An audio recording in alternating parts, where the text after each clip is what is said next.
Well, good afternoon, everybody, and welcome to the public board meeting of the Care Quality Commission. Frequent watchers will know my name's Ian Dilks. I'm the chair. You'll see we have more people in the room than usual. That's because we have already invited in our presenters for the first session, but I'll introduce them, or they'll introduce themselves in a few minutes' time. A few other welcomes just before we start. Drew Noble, over in the corner there, is our Equality Network representative. As you know, we always have somebody, so welcome, Drew. Immediately on my right, Kate Staples. I think we did introduce her last meeting, but she hadn't quite joined, was just observing, but she has now been appointed as our legal advisor, so always sits next to the chair. That's very helpful to me. I would also just like to introduce Jeremy Boss. Jeremy is not a board member, but he has for some time been the independent, one of the two independent members of our Audit and Risk Assurance Committee. As you know, our Audit Committee chair left at the end of December. We don't yet have approval to recruit a successor, which means we don't have a chair sitting on the board currently. But Jeremy kindly agreed to take on this as an interim role, and I can tell you from experience has been doing a tremendous job there. So, Jeremy, thank you for that. But it also, to enable Jeremy to do his job properly, it seemed to be sensible to include him in wider, broad discussions. So, Jeremy is here today and will be briefly presenting a report back from the last Audit and Risk Assurance Committee shortly. I think in terms of introductions, I hope I've included everybody. Oh, sorry, Joyce. Yes, first time you've joined us. So Joyce Frederick, a number of you will have met her before, a Director of Policy and Strategy, so she's often presented here, but has now joined the executive team, so will be joining us as a member of that team at future meetings. I haven't been notified of any new declarations of interest. I'll take those. There are none. Thank you very much. I haven't been notified of any urgent matters to add to the agenda, but I'll just say I have slotted in, it'll only take a few moments, but a couple of board appointments that I will slot in at the end of the agenda, but we'll explain that when we get there. So the first item, and indeed the main item on the agenda today, is the independent review into the handling of protected disclosures and listening, learning, responding to concerns review.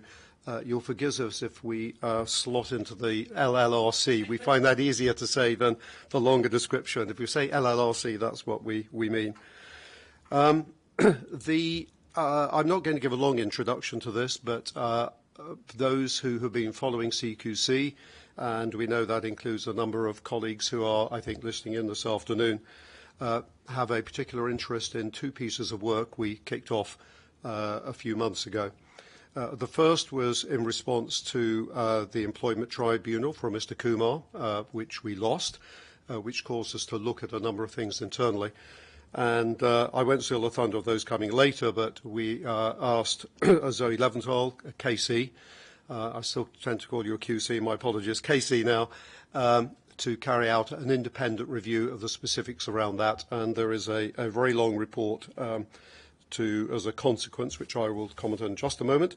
And then, as a result of a number of other things going on in the organisation, we decided to carry out in some ways related, but a separate review, and that was led by Scott Dureraj, who is over there. Scott had literally just joined CQC, but before he was ever allowed to start his proper job, we purloined him to lead this piece of work. And then he, in turn, set up a structure with a number of independent people who I'll allow to introduce themselves in just a moment. So there are two reports resulted from that. They were circulated to the board as part of the board pack in accordance with all practice a week ago. But the management team hadn't seen them before, so it didn't seem appropriate to put them into the public domain immediately. But they should be, I believe, in the public domain now as we're speaking. If not, they will be very shortly, and certainly they're available to colleagues within the organisation.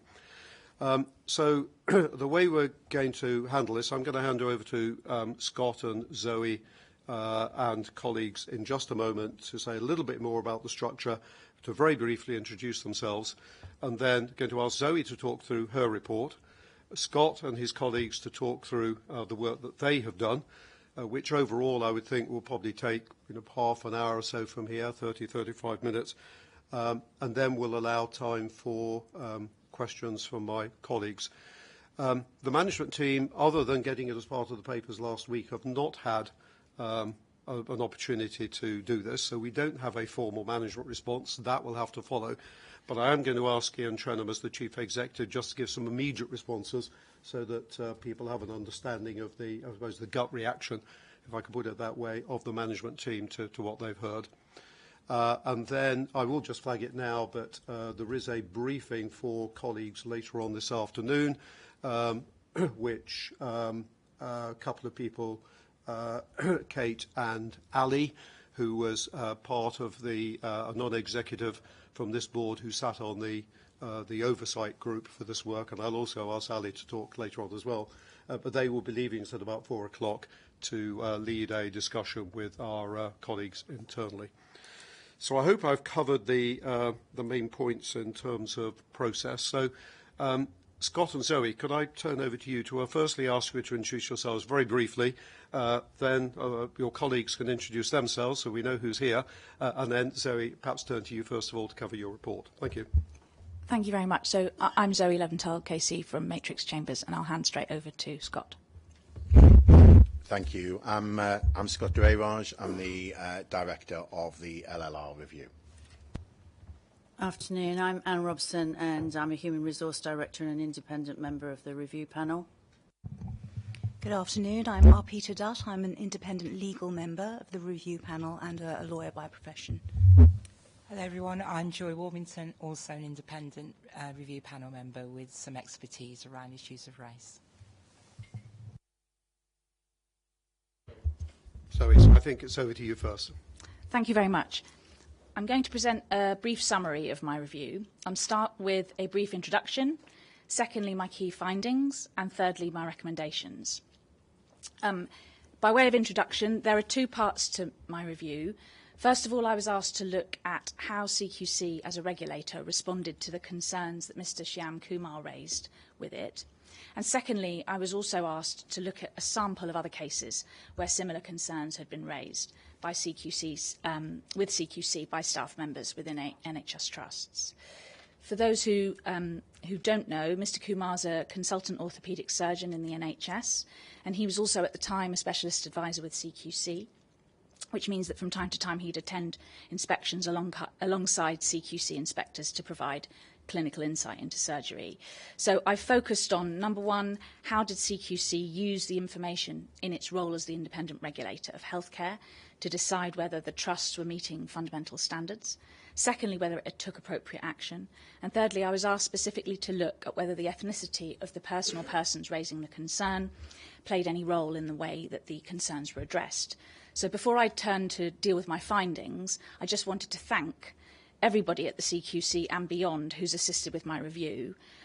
It's been a long process, and all of my interviewees have given very willingly of their time, and I'm very grateful to them, and also to all the wider staff within the organisation and beyond who've supported me. Also special thanks to Mr. Kumar himself, whose willingness and openness to this process is a testament to his professionalism and his commitment to improving patient care.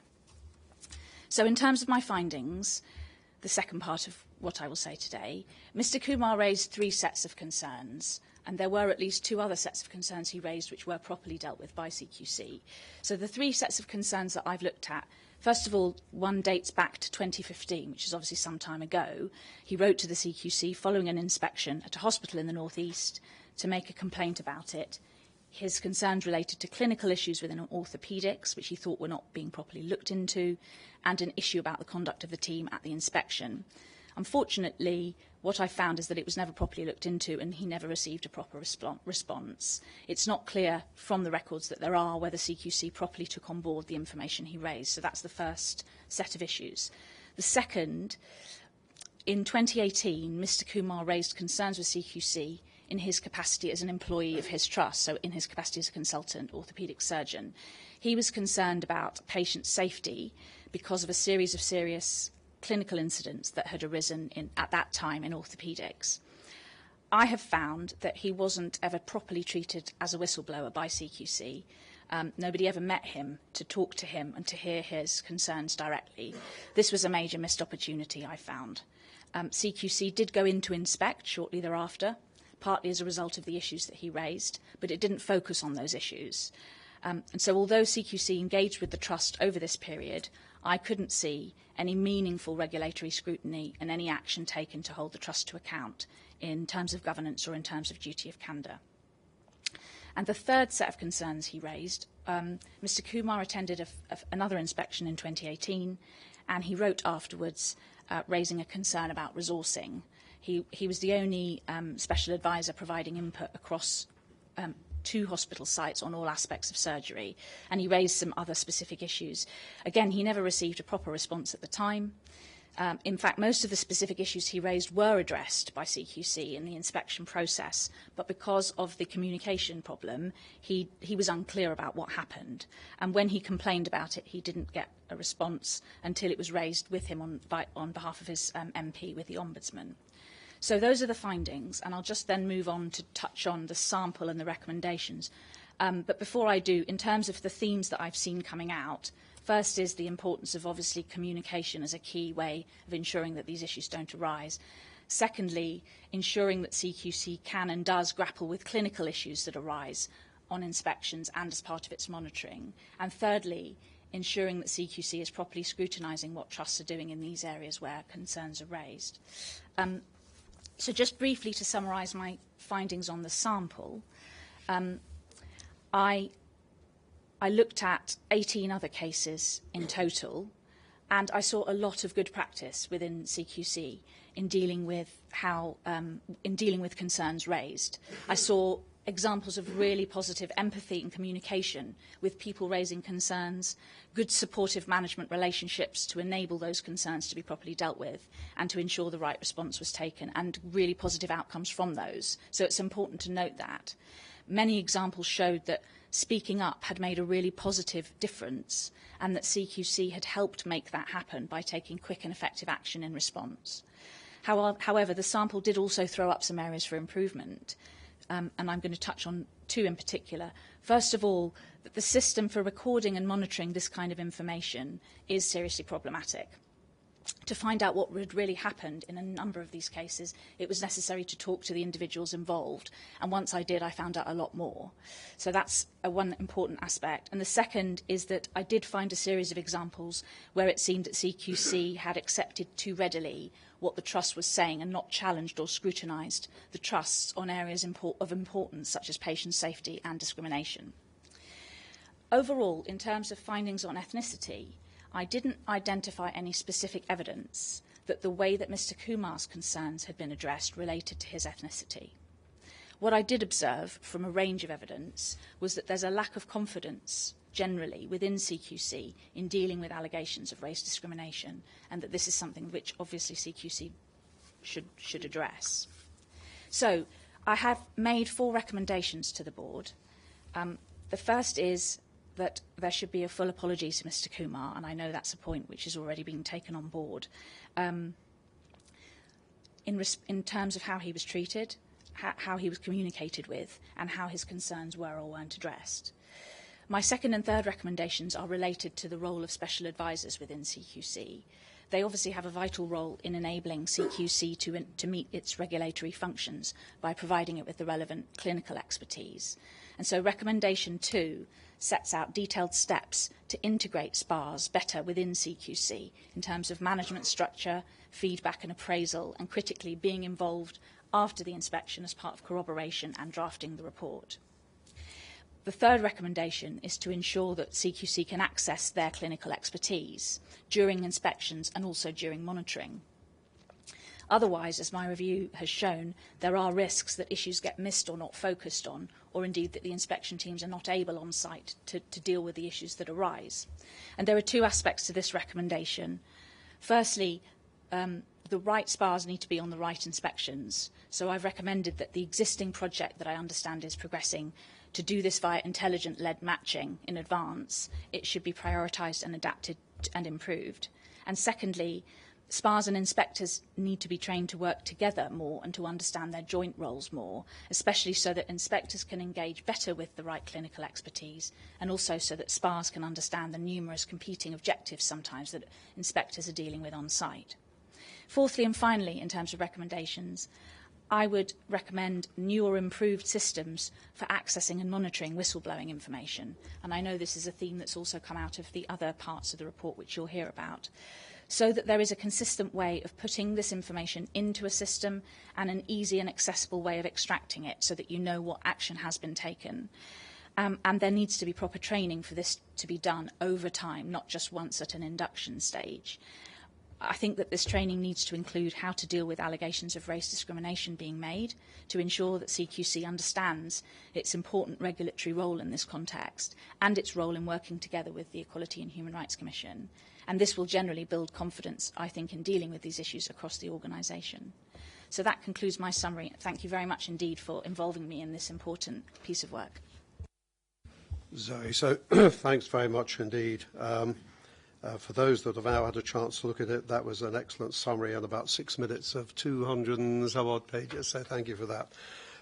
As I said earlier, we won't take questions on Zoe's report now. Let's look at the totality of it and we'll take questions for the next lot. Before I turn to Scott, Kate, do you want to say anything by way of introduction to this piece of work? Thank you. Good afternoon, everyone. So I'm Kate Taroney and I was the exec sponsor for this review. So firstly, thank you, Zoe, for the summary.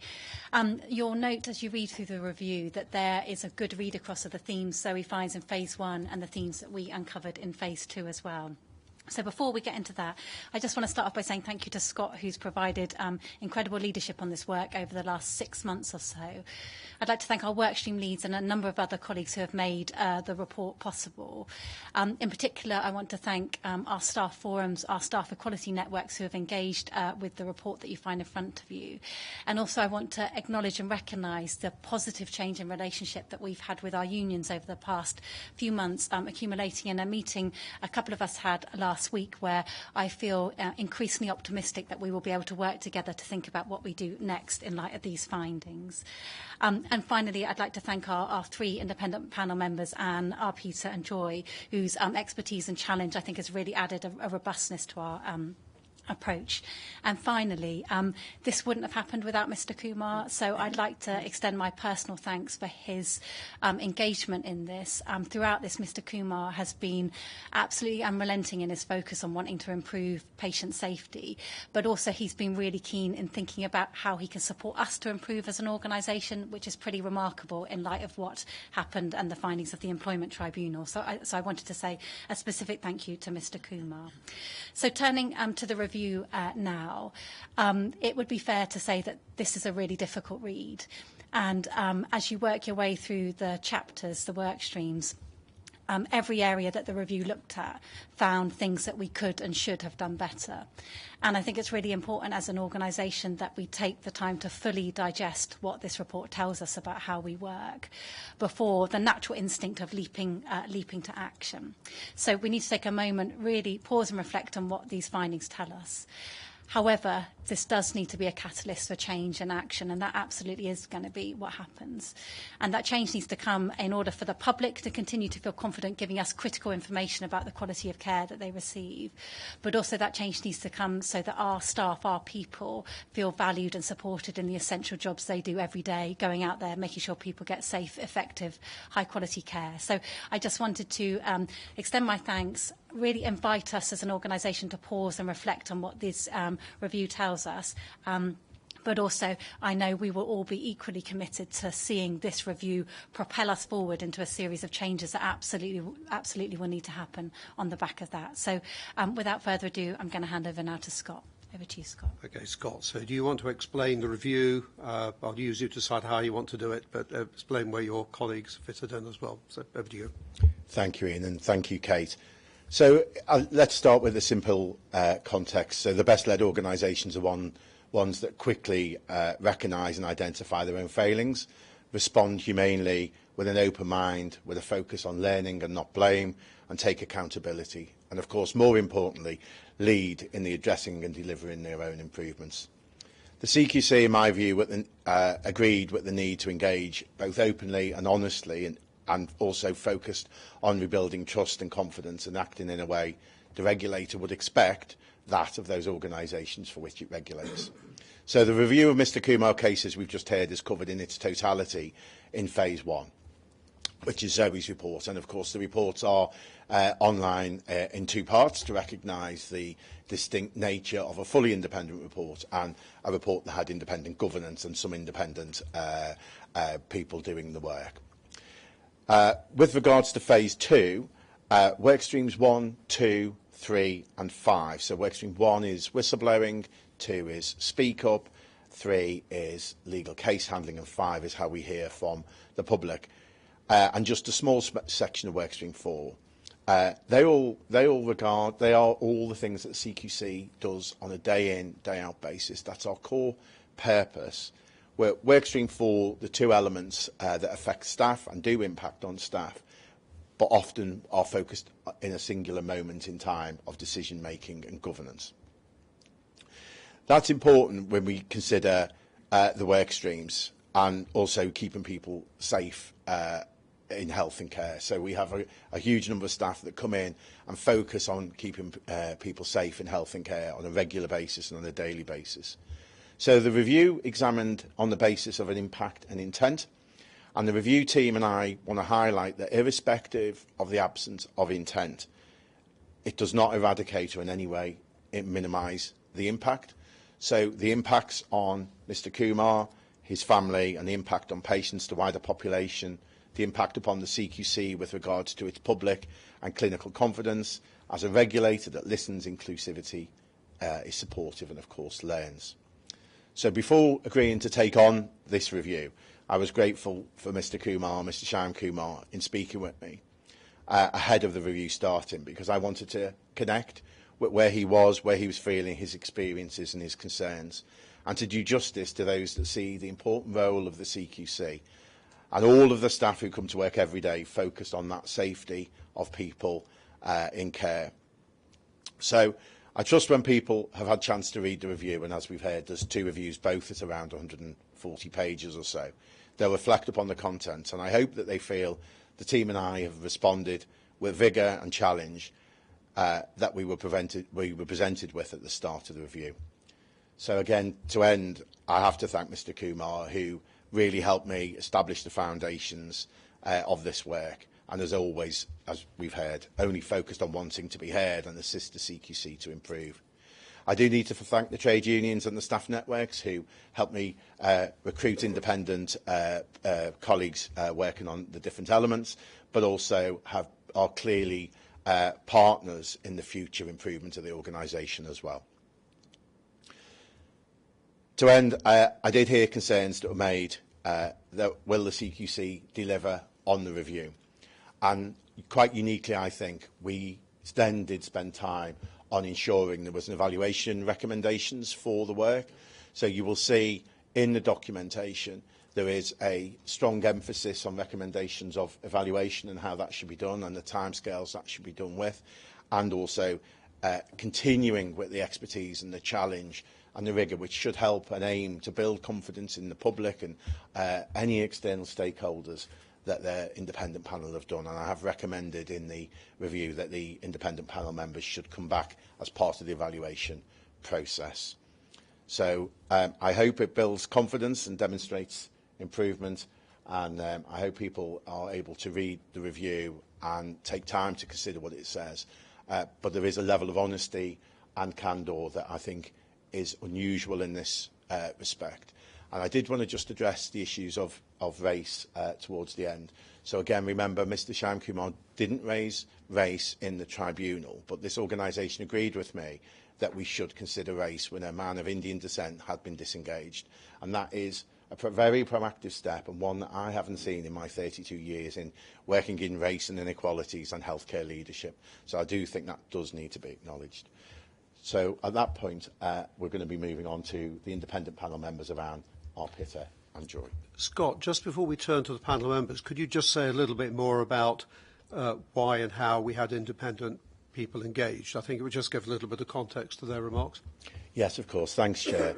So normally when you do these kind of reviews, it's quite important to separate it from the board, and normally we would have had the senior independent director, but he was due to leave, so that's why Ali stepped in.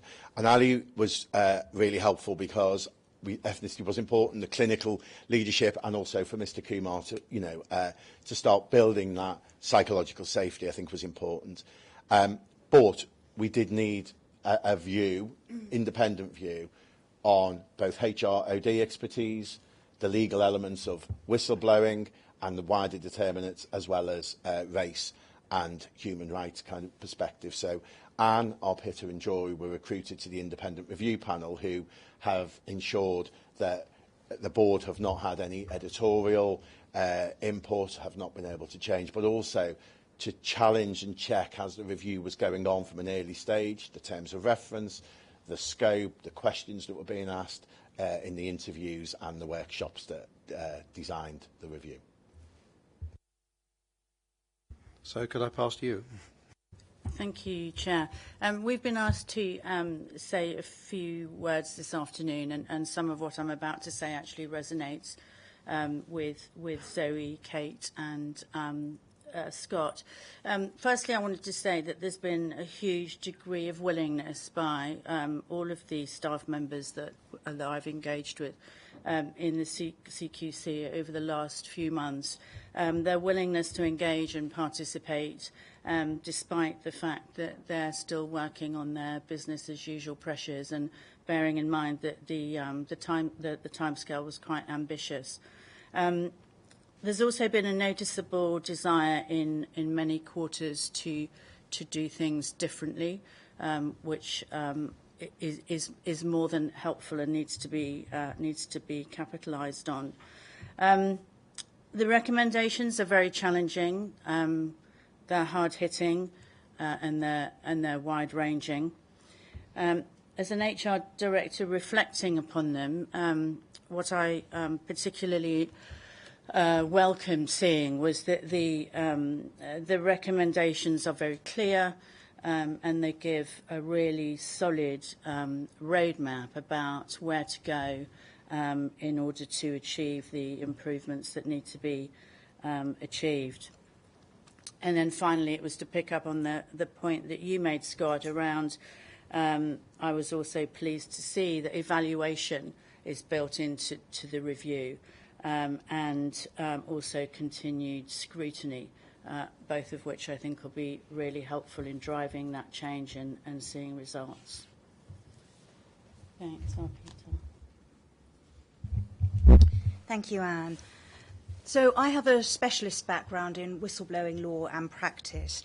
And as Scott mentioned, my role has been to review not only the progress, but also advise, help unblock, and scrutinise.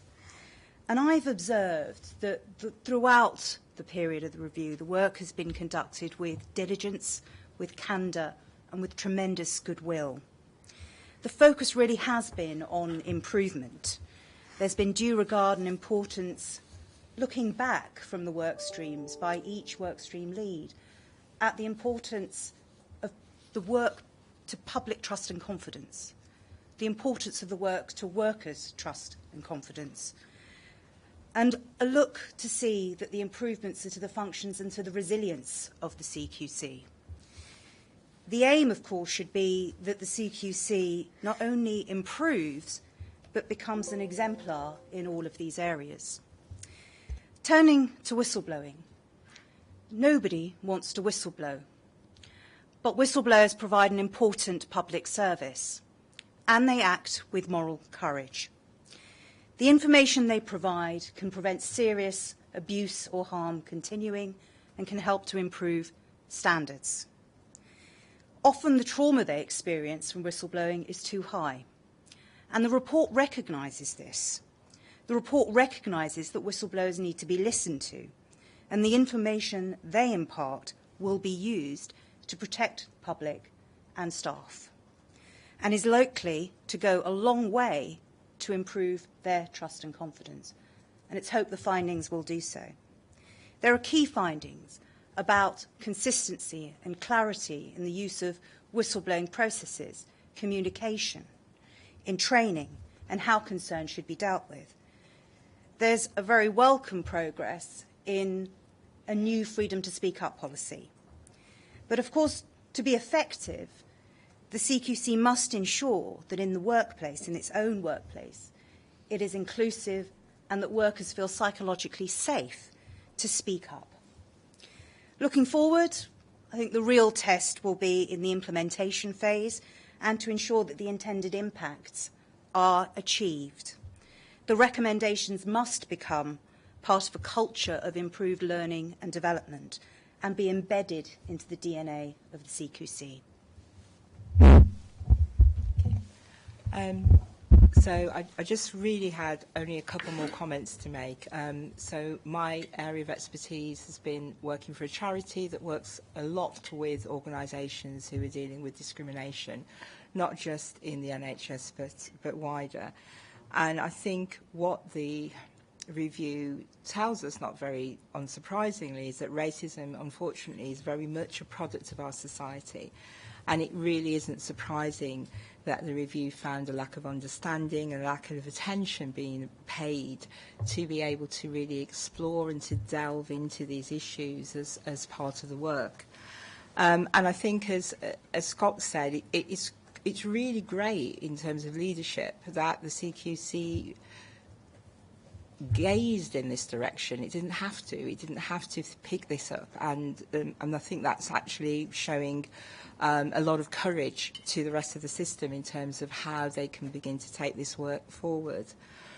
I think in terms of responding specifically to the recommendations, this, I think, is a real opportunity for the CQC to really critically address the issue of competency and capabilities required to really improve on race discrimination and racial disparities within the system.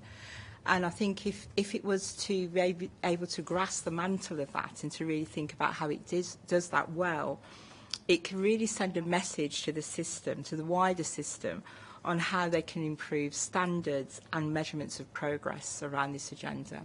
So I really look forward to seeing something that's different, something that can be at pace and something that can be at depth, which really begins to address some of the widespread issues that emerge far too frequently within our health and social care system. Thank you. Okay, thanks very much indeed. What I'd like to do now is, we did mention Ali was part of, we asked as a non-executive member of the board to sit in on the oversight group. I'd be interested in your observations just about the way it was handled, because this is obviously the first time the board have had a chance to consider this. And I say then I'd perhaps turn to Ian just to give a few quick reactions. Thank you. I think it's been very well said by all colleagues talking about the processes and the work that led to this report, that it's been an extremely professional, diligent approach to delivering a very thorough report. And again, I want to echo everyone's thanks for putting this report together and bringing it to the board. I'm personally very pleased that we've delivered a report openly and transparently, and that it's had a substantial amount of independent report input, which hopefully provides confidence to everyone who is reading and reviewing this report. As has been mentioned, there are several areas where we need to do better. It is challenging to face these, but I think everyone also recognises the criticality that we do address them. What's really clear throughout this process for everyone I've interacted with is that there is a commitment towards improving these areas that need to improve, and a positivity about the impact that addressing these areas will have on our role and on the wider ecosystem. So I don't have a great deal to add, save to thank everyone involved in the review and who'll be involved in taking this forward, and to again thank Mr. Kumar. Okay, so thanks. So we've heard an awful lot about the reports and the process. Ian, I know it's a bit unfair because you only saw this a few days ago, but any initial, or what are your initial reactions? Thanks very much, Ian. I think we've talked a little bit about the form of the report and the independent component of it. And I think the idea of bringing together independent experts from outside, working alongside colleagues internally, has been really effective. And it was set up in this way to deliberately give us a lot of detailed material relatively quickly that we could then use to take action. The consequence of doing this report, though, in this way means that there's a lot of material and then there are a number of issues that do need thinking about, some of which have got obvious and straightforward actions and some of which do not. So I'm keen that we don't rush to looking for actions today and focusing on superficial actions and rush past that deeper learning that I think many of colleagues have spoken to. Before I talk about my immediate reflections, I wanted to formally record some thanks.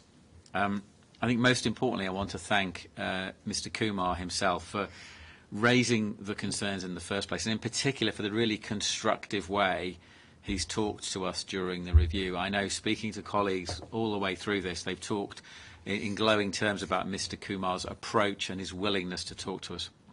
I mean, frankly, he could have quite understandably refused to work with us at all, and that would have been understandable. But instead, he did exactly the opposite. And I think that's a real tribute to his desire to see improvements in health and social care. It's a tribute to his desire to see an improvement in the way that we regulate, and I think it's probably most importantly a tribute to his personal values. So, Mr. Kumar, thank you. Thank you also to Scott Dureraj, for his leadership and skill in bringing together some really complex and emotive work 2 weeks into a new job in a relatively short period of time. So thank you, Scott. Thank you to board colleagues, Kate Taroney for her day-to-day executive leadership of this, and to Ali Hassan for his non-executive oversight. I know colleagues, again, have really valued Ali's insight and support. Thank you also to Joe, Peter and Anne for your honest reflections, both here and indeed the support you've given us all the way through. So thank you. Thank you also to a number of colleagues. Many people have talked so far about the way in which colleagues have really leaned into this review and have been open and honest and want to improve. And I think that's a really good sign in terms of our ability to take the actions and run with them and really make something happen. So thank you to those colleagues, whether they were workstream leads, whether they were involved in giving evidence, if you will, to the investigation, or in any one of a number of ways to get us to this point. So thank you to all of them. There's a lot here in terms of recommendations, and I think, as I've said, it's important that we digest it all before we jump to a handful of actions. Inevitably, I think there will be some things that catch the eye, individual recommendations that perhaps create their own headline. But I think it is important to see this as a whole package, as a group of recommendations. And as other people have said, this is in a number of places quite uncomfortable reading. But there are lessons for everyone in the organisation here. There are things for us around this table. There are things for me. There are things for my executive team, and I in no way shy away from that. But I think when taken as a whole, there are things for all of us at CQC, every single one of us, in terms of every single employee. There's something in it, in this report for everybody, and we need to look at this as a group of recommendations. And I saw 3 groups of recommendations in the report. Processes that need updating or improving. Some recommendations around process discipline, where we had processes, but they maybe weren't always followed. And probably the biggest group, and arguably the most difficult to make progress on, but one which is the most important to make progress on, is one around culture and our ability to walk in other people's shoes. In terms of the processes that need updating or improving, it's clear that the way we managed Mr. Kumar's disengagement, that we needed to be clearer about how we work with specialist advisors, what they expect of us and what we expect of them. And we are doing a full review of our complementary workforce at the moment that Zoe alluded to. And that, I hope, will offer the clarity that's needed, particularly in areas around engagement, tasking, disengagement and appeal processes. The report also covers our internal whistleblowing processes. Our new refreshed policy is on today's agenda, and it covers some of the issues raised in the report. And that, I think, is a good start, but it's by no stretch of the imagination all of it. There was then a cluster of recommendations around process discipline. Those things were there's a process in place, but it wasn't always followed. The report looked at a number of cases where provider staff have raised issues with us. And in some cases, I think the full process had not been well recorded, and it wasn't always clear if we'd covered every angle of the issues being raised. And in part, this is a function of our very old technology system and the fact that we use a lot of manual processes behind the scenes. And whilst our new system, I think, will remove and automate a number of steps and address a number of these recommendations, we do need to make sure that the lessons from this work are explicitly designed into our new system work. And then finally, a group of recommendations around culture. This is a complex area. And I think the report flags that we need to redouble our efforts to deal well with issues of race. Whilst it's true that there was no evidence of explicit racism in a formal sense, I would argue it raises some questions that lead to the conclusion that we need to do a better job of walking in other people's shoes, especially when those shoes are worn by people who have different backgrounds or experience to us. The report also talks about how we hear the voices of our teams internally, including how we worked with our trades unions last year on one element of the transformation programme. Since then, our relationship with trades unions has improved, and I know there's definitely a shared desire from both sides for this to continue, and I travel optimistically that they can, as in Scott's words, be a partner for making improvement happen. The report also covers how we feed back to those who tell us things about services, and this, I think, is a particularly challenging area. As in strictly legal terms, we are interested in people's experience of using or working in care services, but we cannot always investigate each individual case. And whilst that might be technically right, it is hard for those who have summoned the courage to come forward to be told that we're not going to pursue their case on an individual basis.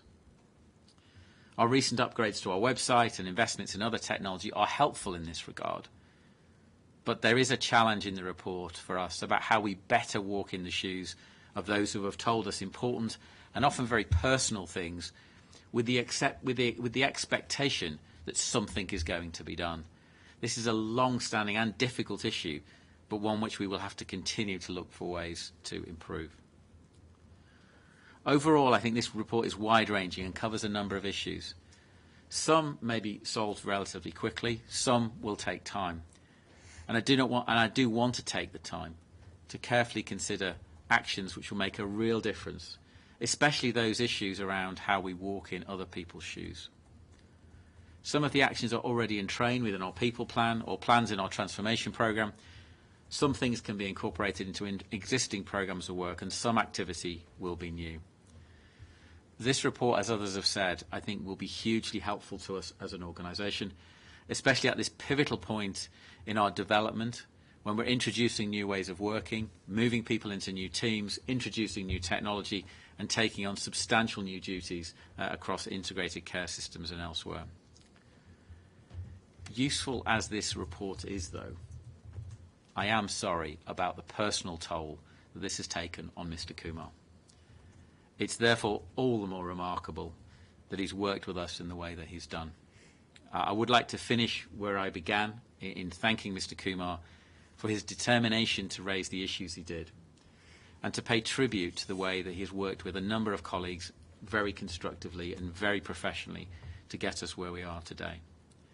Ian, I know colleagues will have some questions, and there is an intention to bring back an action plan at our May board meeting, and then there'll be subsequent updates against the assessment criteria that are embedded in the report. But that's all I've got. Thank you for now, Ian. Okay, thanks very much, Ian. So we've got about 15 minutes or so for, or longer if needed, for any questions my colleagues might have. About, either from other executives who wish to add, because like Ian, you haven't had long to digest it, you may have a perspective to add, or to my non-executive colleagues, whether you have questions of Zoe and her report, Scott and his report, or Ian's immediate responses. So any of the above.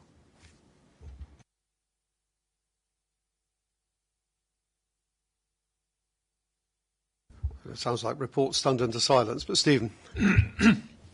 I suppose, firstly, as a non-executive board member, huge thanks. I mean, you've done a remarkable piece of work, Zoe, Scott and the team. Thank you so much. You have given us a real insight into some very difficult issues. Second point, I guess, is that I know we will all recognise our responsibilities as a board.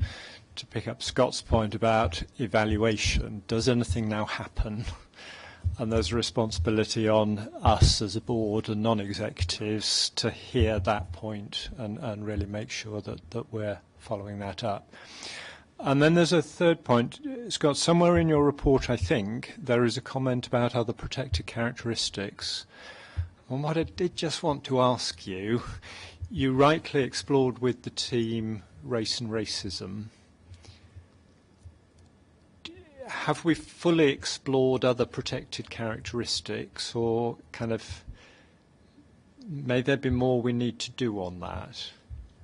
I asked that with some trepidation, because, but it seemed to be important whether this, you feel, with the team, is a comprehensive assessment of how we handle all protected characteristics, or not so much yet. Thank you, Stephen. Yeah, so we did examine a number of elements around, especially around equality impact assessments, where you would expect LGBT, disabled, all across the protected characteristics, age, etc., to be written about, understood, and have data that was provided. There were lots of gaps in data across the protected characteristics. Obviously, race had a slightly bigger focus, but we did examine similar challenges across other elements of data with a variance. So, in an organisation, when you talk about your own staff, you tend to have binary genders pretty well, so male, female, and you have age pretty well on there because of pensions and payments. But then the level of disability declaration, etc., can be very variant. And because of that, the level of knowledge around it in decision making, the knowledge around it in preparation of equality impact assessments was quite variable amongst along the organisation. That becomes important with our kind of inspection and assessment criteria, because of course when you're going out to other organisations, you really need to understand that fully because of our MOU that we have with the Equality and Human Rights Commission. So although we saw more of a consistent nature that was widespread around that lack of competence and confidence in writing, identifying, understanding and being confident about race, there were elements that were not as sporadic across all the protected characteristics that were still not quite at the standard we would hope. Kate, you wanted to add? Thank you.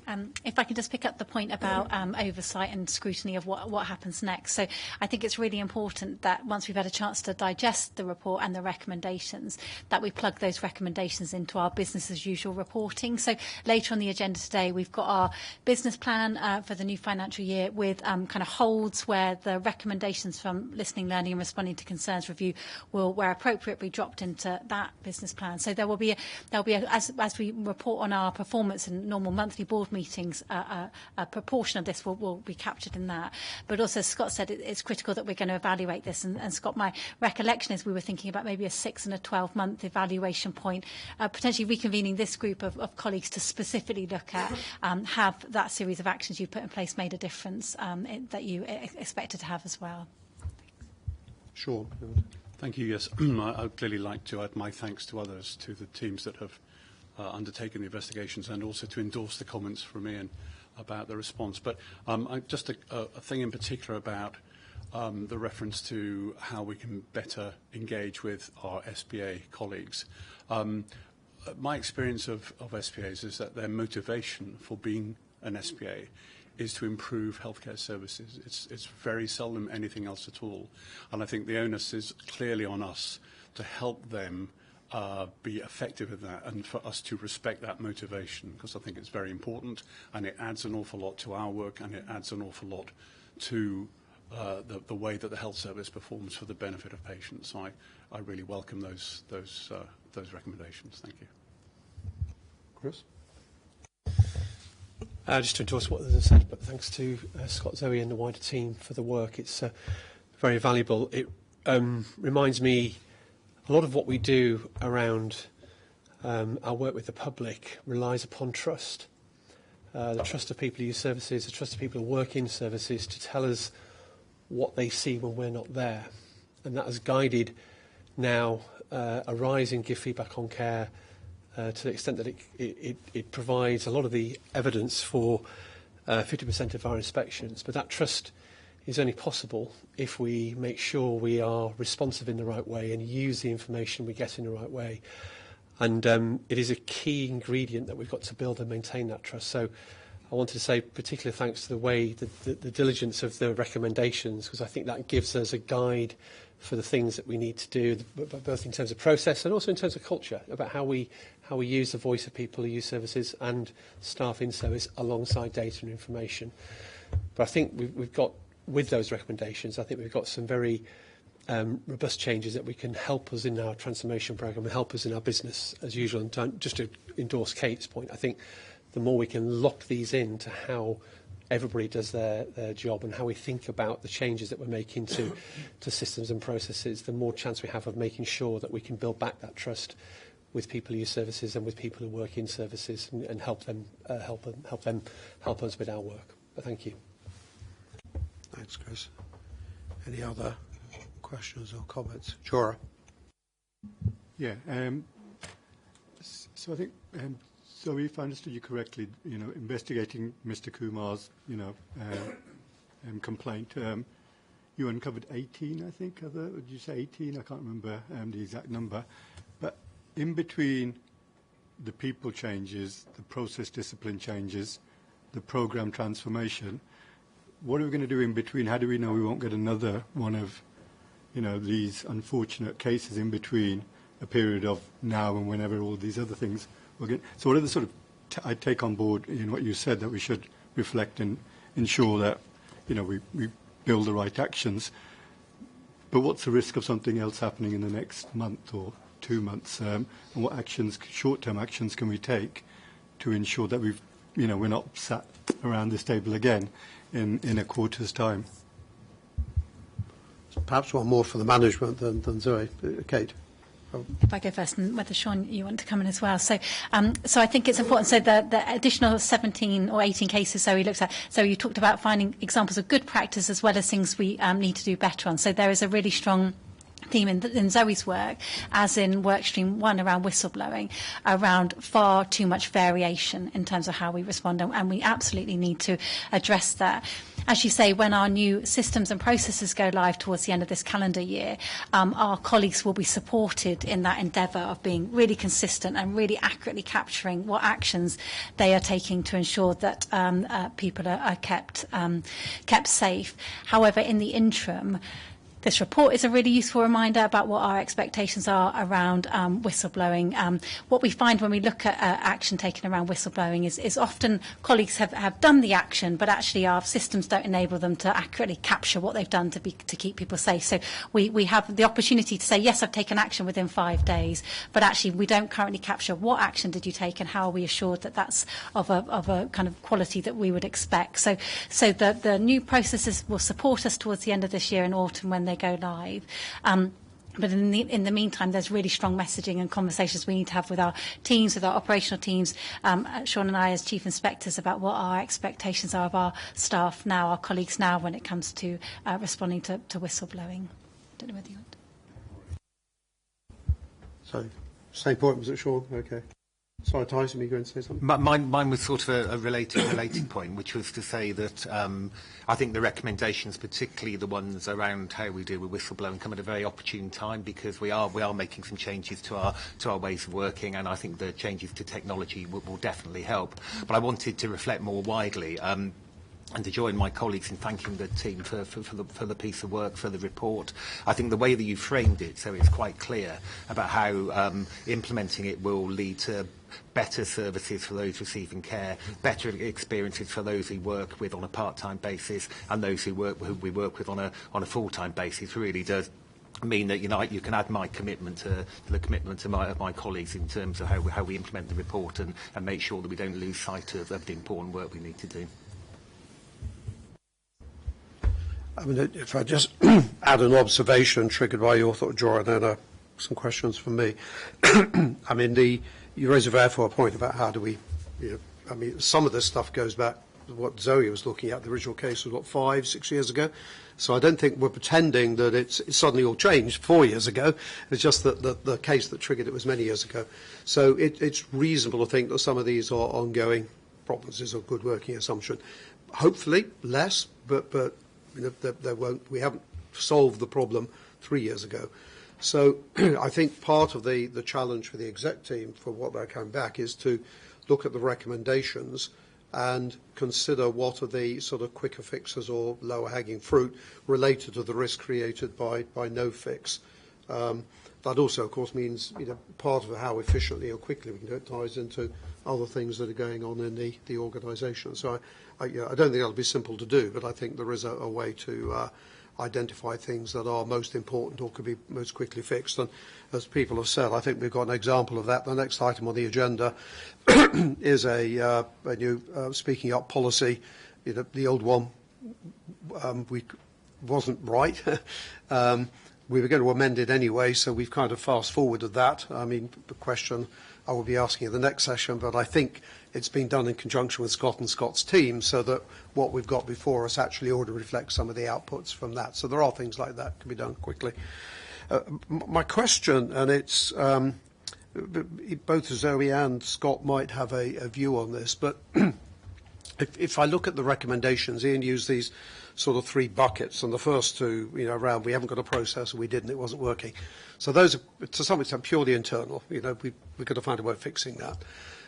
But it seems to me that quite a lot of what is in here is also holding a mirror up to society.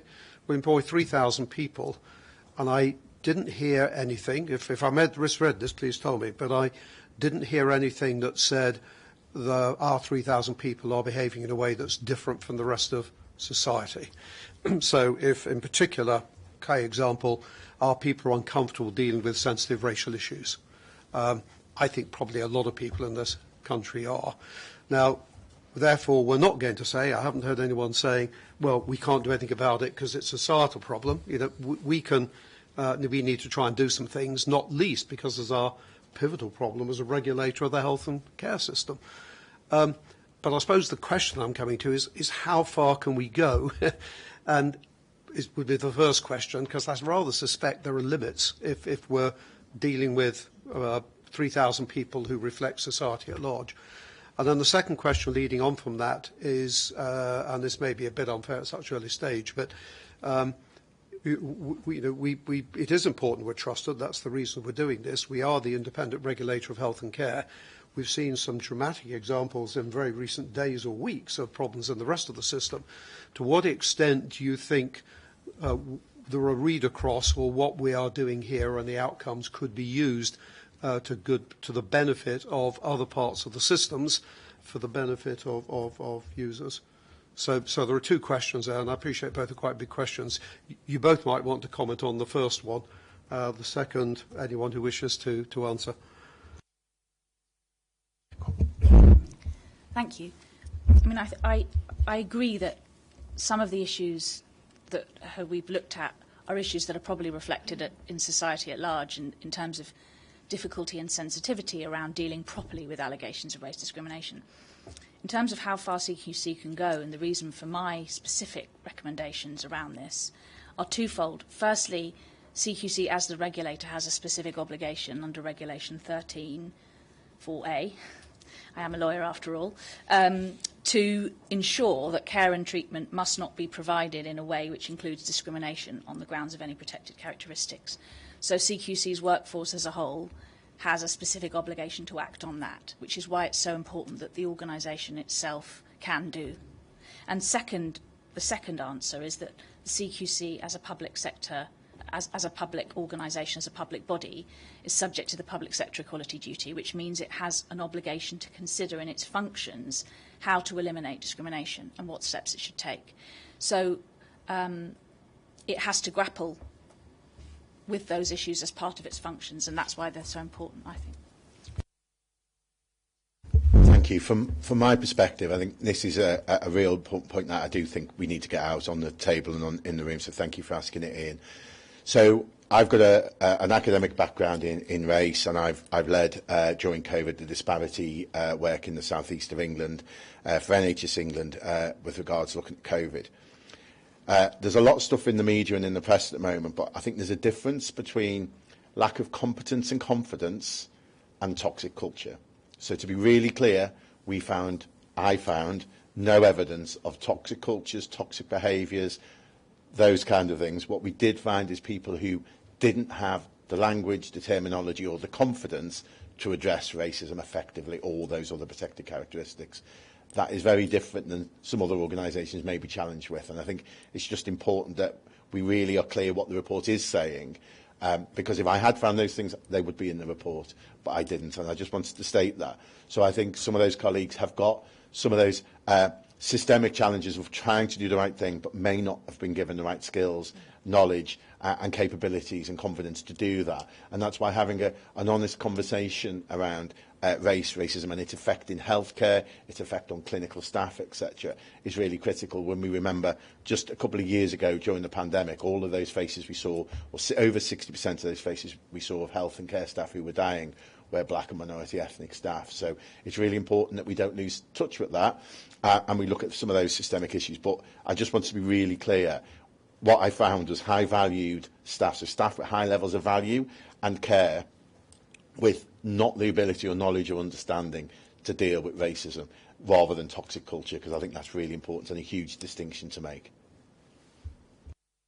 Thanks, Scott. I was kind of behind my question, but thank you for saying it, because it is hugely important. I think a major reassurance, I'm sure, to colleagues that you didn't find that.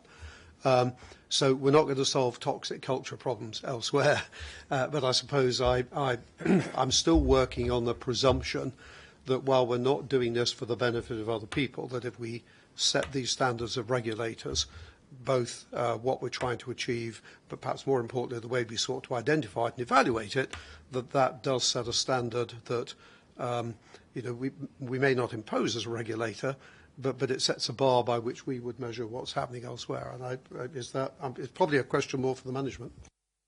Yep. I think just to build on that, I think there are some things Scott was describing that we can do in terms of the way that we describe issues of race. And I think linking to Stephen's point, probably describing other protected characteristics and how we openly talk about it in a way that is structured and clear. But I think there's also something in here about who our partners are. We've mentioned the trade unions in this conversation a number of times. Can we find partners where we can make common cause, partners that can help us scale that structured, mature conversation that Scott and colleagues were alluding to in the report, and we can be a catalyst for change. We're not going to be able to address your question directly, I don't think, change society in a single bound, but can we change health and social care? Can we act as a catalyst for change? Can we identify partners to help us scale that? Yes, I am optimistic that we can, and I think it's certainly something we'd like to give a good go to. Okay. Thanks, Ian. Well, look, Chris, sorry, last comment, I'll summarise. Sorry, just a final thing to say on that. It links to what Ian's just said.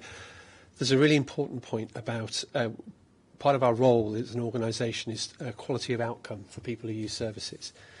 And go back to my point on trust. We have to, in a sense, reach for good partnership that help us to reach to a higher bar than we might expect in other places. And I think it's important that we have the partnerships and the trust in place so that we can be a haven for people who whistleblow, a haven for people who give us information, so that we can build the right environment to see the right change both in health and social care services. So I think we should give ourselves we have an important job to improve the quality of outcome for everybody that uses health and care services. And the way we do that is, I think, by building strong partnerships with a range of organisations and a range of people that will help us to achieve that. And I think we shouldn't limit our aspiration. We should seek to be the very best in that, within the health and care environment and perhaps within the public sector. Thanks, Chris. Well, look, if there are no other comments, let me just try to, for the benefit of anyone listening in the minutes, whatever, to summarise what I think we've heard and also be clear on where we go from here. I was appointed almost exactly a year ago. I can confidently say this is the most sober, quiet session that I've had the privilege of chairing a year, and I think that reflects both the issues but also the way it's been received by the board. No one spontaneous makes comfortable reading. It's very difficult reading. And there are clearly some complex issues like the one that's been highlighted, we've talked about many colleagues having, and I've no reason to believe I'd be any different, frankly, not confident in dealing with sensitive racial issues. So we need to address that and the other recommendations.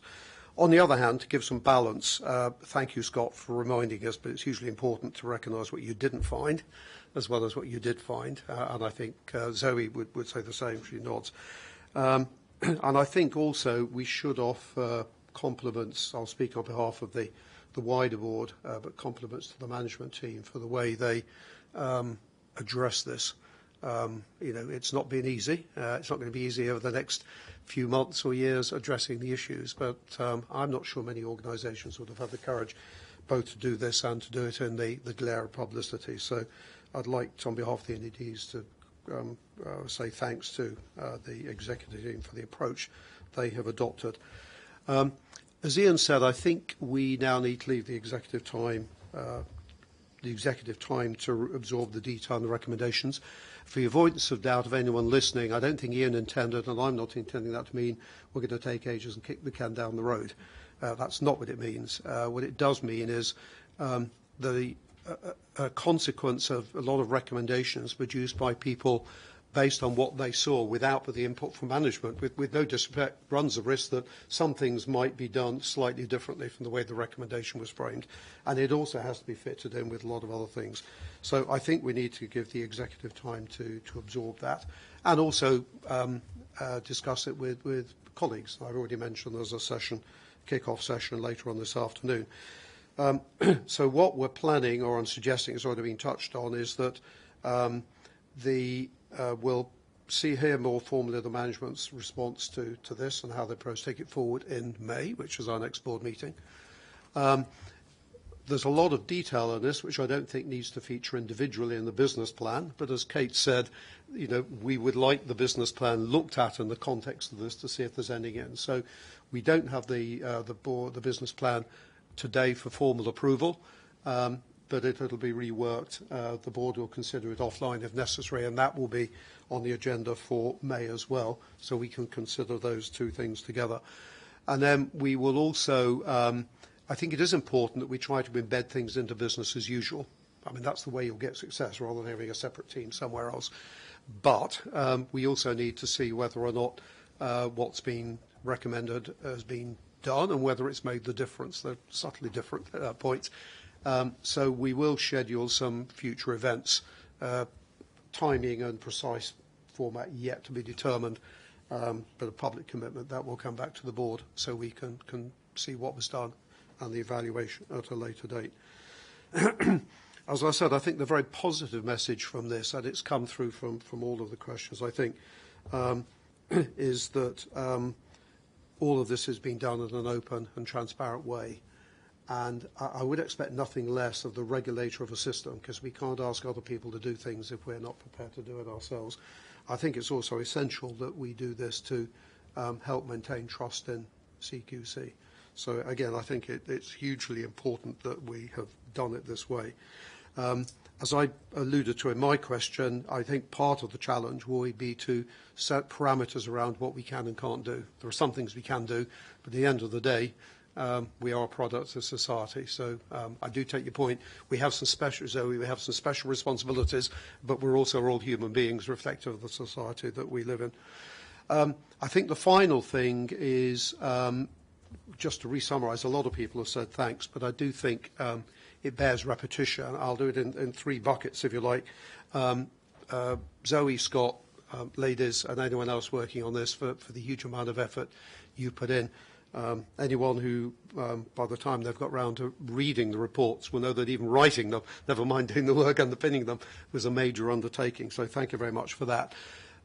Secondly, I think should mention colleagues. A couple of people have thanked people who contributed to this, but also this has got to be delivered by all 3,000 of us. So it's here discussing it with the wider board, NEDs and EDs, but at the end of the day, the stuff that Zoe was looking at, for example, it wasn't people around this table, so we're not saying shifting in a responsibility, but I think we have to find a way of gauging all 3,000 people. Everyone has got a part, some more than others, but how we do that. So I'd like to thank people for engaging, but also emphasising that the plan or the recommendations when they come back have to find a way of not just what the executive team is doing, but how they're going to support 3,000 people bringing about the changes.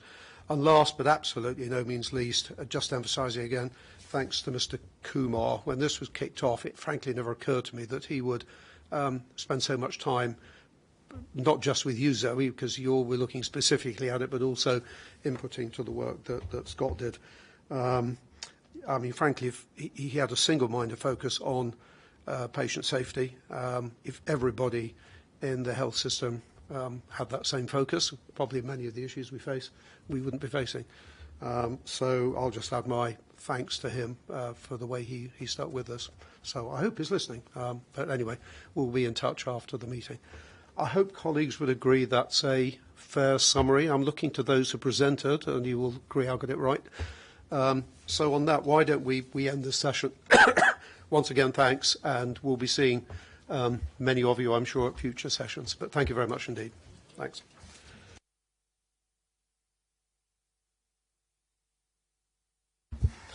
Well, unfortunately, it isn't one of those events where we can find an easy way of leavening the mood. That was pretty serious stuff. But on the other hand, the first very quick response to that is the speak up policy.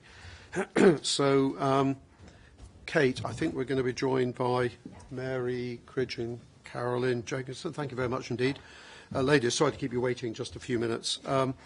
But, Kate, I think you were going to do a quick introduction to this, and then we'll hand over to the team. Usual rules when we get there. We have read the papers, so you don't need to go through the detail, but highlight any particular points, and then we'll go to questions. Thank you. So as we said with the previous item, there are some pieces of work that have been in train anyway during the review. There are some pieces of work that will need to be new. And this is an example where Mary has worked alongside. She's been the workstream lead for workstream 2, which is around freedom to speak up. But also Mary was our original freedom to speak up guardian. So Mary established a role in CQC maybe about 6 or 7 years ago now. So really pleased to have Mary Cridge, who's our current Director of Adult Social Care, and Carolyn Jenkins, who's our Speak Up Guardian, join us today. As you have a chance to digest Workstream 2, you will see that this is an area that needs some serious investment. So we had a policy when we first established a role that was of a good standard. We had good investment in the role of Speak Up. That eroded over time. So Carolyn is really the last woman standing in the Guardian role, and for that I want to extend my significant thanks, Carolyn, because there was 3 of you. There's been 1 of you for maybe about a year or so, and that's a huge weight to carry. So we come here today. I'll shortly hand over to Mary with a new Speak Up policy that has been well engaged and co-produced with key stakeholders. I hope it's something that board feels positive about and can approve as a kind of significant step in the right direction to start addressing the issues of Workstream 1. However, this is the kind of first step in the kind of journey we need to go on to get back to where we need to be around Speak Up. So it's going to be critical to land a policy that reflects how we want to be working. But with that will come some investment and some renewing our colleagues' confidence in how we do Speak Up around here. So without further ado, over to you, Mary. Thank you, Kate. So I'm very pleased to be here with Carolyn, who worked with me on the work stream in the review you've just heard. As has been said, there was already work on a policy in train before the review started, and I don't need to add any context to what you've just been listening to. So to set about this work, we've had support from the National Guardian's Office, both in the form of advice, commentary on drafts and so on. And we asked the National Guardian to point us in the direction of organisations with what they regarded to be exemplar policies. They so directed us, and so we went. And we got great support and engagement from those organisations. As colleagues will be aware, NHS England has the responsibility to set a national standard policy for freedom to speak up, and it is a requirement that all organisations in the NHS and all arm's-length bodies who have an interest in health to observe that. So the policy we're presenting today is compliant with that national standard, as I'm sure you'll agree is befitting for us. The National Guardian describes it as a basic minimum. So we have worked to make sure that it's a good fit for CQC in all our circumstances. We've been able to take account of the emerging findings from the review, not just because we were both involved in it, but in being interviewed by Zoe as part of the inquiries into how we'd handled concerns being raised, it was possible to get a sense of what was coming. And so in our plans, we want to particularly support SPAs and other more casual people, labour arrangements at CQC to ensure that they're fully aware of the Guardian service and how we are there for everybody who works at CQC. Of course, a new policy just doesn't fix a problem. We remain alive to the need to further review and update the policy in the light as the lessons and reflections from the review sink in. We're also recommending that we use the improvement tool that the National Guardian's Office provides. This is a reflection and planning tool for boards and senior leadership teams, and it addresses both understanding and confidence and behaviour and how that sets the tone for speaking up in an organisation. The principles around that tool are detailed in the review findings. So we are recommending this policy to you with the need to continue to work and reflect and develop our confidence, to work with our own academy to ensure that everyone in CQC has some support in speaking up, and for managers and leaders in listening well and responding well when concerns are raised. So we've got some way to go with our own academy. We've got to update and get that material out. So I think this policy can be seen as a link and a bridge to the wider work that we need to do and join up with the other work to develop culture within CQC. So that's all I was planning to say, and we're happy to take questions. Thank you.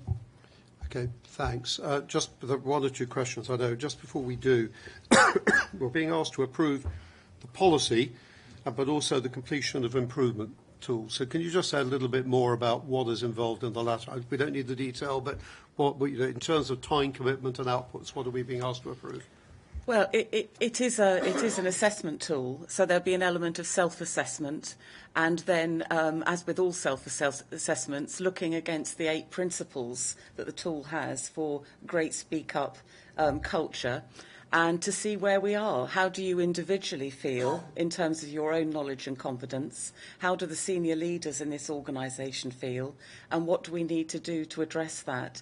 So it's a bit of a skills and confidence mix, and then to put plans in place to address, and then continue to evaluate. The National Guardian's Office recommends this is at least a biannual assessment, which Carolyn and I are keen that we commit to. Okay, thanks. Belinda, and then I think, Mark, you wanted to come in. Belinda was first. It's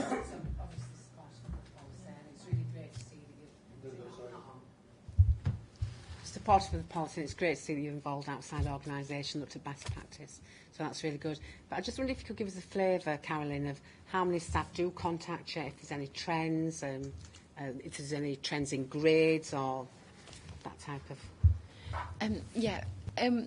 staff do contact Freedom to Speak Up, and I mean, 5 people contacted me yesterday, through one of the Speak Up ambassadors.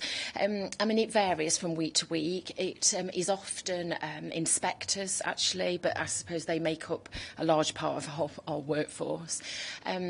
Themes, I mean, more recently, there've been a lot to do with the management of change and the arrangements, you know, the change in the structures, etc. But often there are the things that people come to are just when they don't feel that they've been heard, and they just often we can resolve things quite easily by just giving people that little bit extra support to get them so that they feel that they've been more heard.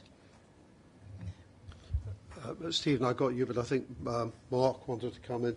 So where's Mark? Mark wanted to come in first, so Stephen and then the other Mark. Thank you. Yes, I'm on. Got you. Thank you.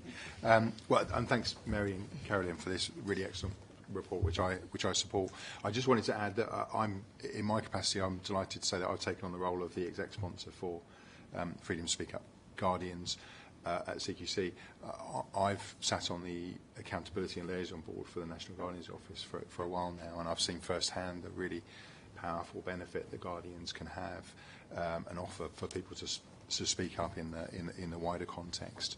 And I think it's so important for any organisation to do this really well, but particularly in health and care, because we know that if people who see problems can feel able to raise them, then it can help us talk openly about the ways in which we can address that and improve, and help us understand problems early on.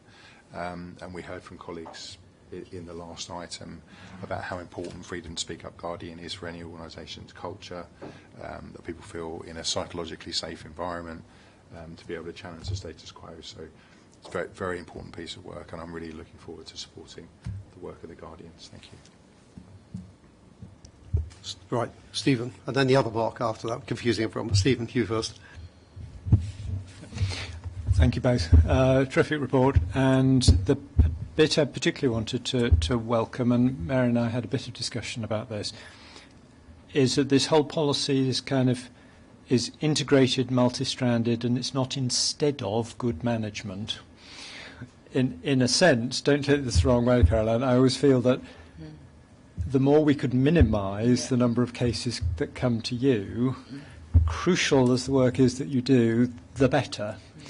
Because we've got to get to a situation where our managers understand that creating a safe environment in which all of those they manage feel able to speak up to them is absolutely fundamental. That's actually the sort of management culture that we need across the organisation.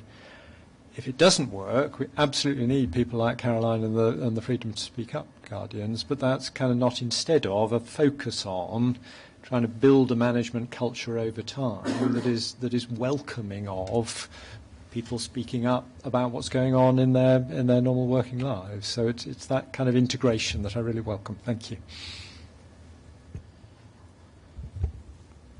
Mark. I'd welcome this, and thank you very much for getting this across the line. I think this is it's a really important piece of our foundations for a speak up culture, but it is only, you know, there are other deeper things, to Ian's point earlier, that we will need to do to reinforce this, and this is not owned by one person. I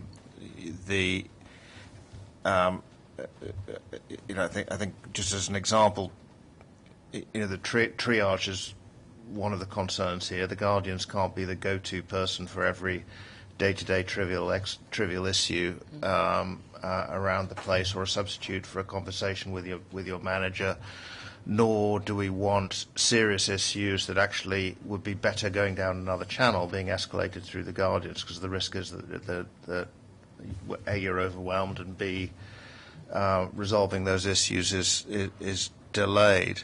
There's lots of work required on our policies and getting those in good shape. That is absolutely not your responsibility. So there's a broader team effort there. And if we really are going to get to a true speak up culture, the sort of culture that I think every great organisation aspires to, where everyone feels confident that they can raise issues or concerns, knowing they'll be listened to, knowing that it won't cause them any detriment, and confident that something will happen, that requires a huge cross-functional effort in terms of you have to do training in a different way, we have to do communications in a different way, we have to be open, as we've just been, about things that have gone wrong and what we've learned from them. It's a big journey for the organisation, but I commend you for this first important step, because it won't work unless you've got some of these big foundation pieces in place. Thank you. So probably more an observation than a question. I don't know if you wish to respond in any way. Yeah, I'm on. We do try very much to empower staff to feel that they can get a local resolution, so that we'll say to them, go and talk to your manager, and that is the first step in all of it, and we'll signpost people. But I do take your point. There's a danger. We don't want staff to come to Freedom to Speak Up with everything. We want staff to feel confident and safe to be able to have open and honest conversations with about how they feel with the manager. So that's what we're working towards. Sorry, Jora. Yeah, sort of unfair question, but I'll ask it anyway. How far do you think we are from the best in class that you've seen? And I know, Mary, you've been on Speak Up for a number of years, as Kate pointed out. But how, sort of your feel. How far do you think we've got to go?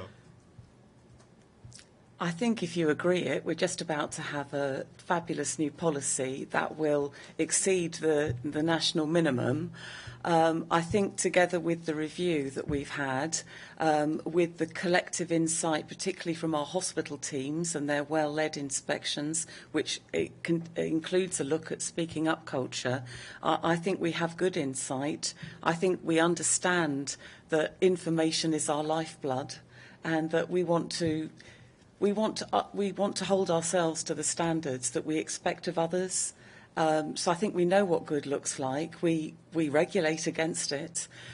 We enjoy the support of the National Guardian's Office. Carolyn is linked in to communities of guardians. We know what good looks like. I think we're back on track. I think we're on our way. Long way to go, but starts with having this sort of support, and moving forward puts us in a different place, I would say. Would you agree, Carolyn? I would. Yeah. And support for additional resource in as well, and a commitment to that is really positive. Joyce, I think you wanted to add. Yeah, thank you for a great report, Mary and Carolyn. My question was along the same lines, actually, as to what support can we provide as a board and executive team, because we heard earlier about intent and impact. It wouldn't have been the intention to let Freedom to Speak Up sort of deteriorate in that way, and we're not looking at best practice. And now and having a new policy doesn't in and of itself mean that we're suddenly going to do it really well and meet best practice. So you've talked about the resources, but what can we do to really help support this and make it work? Because it's absolutely vital within this organisation, and for us to understand it ourselves, and so that we can use it for the organisations that we regulate. Yeah. I'd ask everyone to lean into it, to have a look again at the chapter in the review on speaking up, to read through the policy. When we deploy the assessment tool, really engage with that, to support our guardians when they come to board, and retain that curiosity. And to ask yourselves as individuals, how scary am I as a person to speak up to? We all need to ask that of ourselves. Just because we work with a lot of very pleasant people doesn't mean that we don't look very scary to those of us in the organisation. So, and we forget that, I think, as we rise. ask yourselves, how scary am I? And go that extra mile to make yourselves accessible. That would be my ask. Thank you. Thanks, Mary. I'll ask myself how scary I am when I leave. I just had one question. In the on pages 4 and 5, you talk about who should I speak up to, and then internally and externally. And I know this is a real live issue in the financial services world at the moment as to whether this should be an option or whether one should make it clearer that the expectation is you speak up internally, but you can go externally if you feel it's necessary. I just wondered, I mean, in this case, it's written as an option, which I suppose at one level, and it's really building on the point Stephen made, seems to be not entirely right to be saying to people, well, you could talk internally, but if you want, you can write to MP instead. I'm not sure that, if it's intended, is desperately good advice. People are more likely to get a response if they raise it internally. But as I say, I know this is an issue being addressed by other regulators. So is this intentional to write it as a pure option? If not, I wonder if we could consider changing it. If it is intentional, could you explain why it's done that way?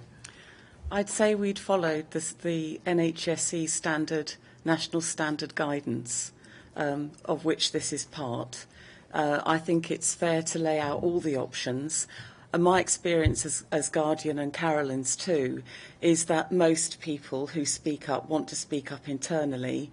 A few may go external, but generally the second choice is not to speak up at all, and that's what we really are keen to avoid.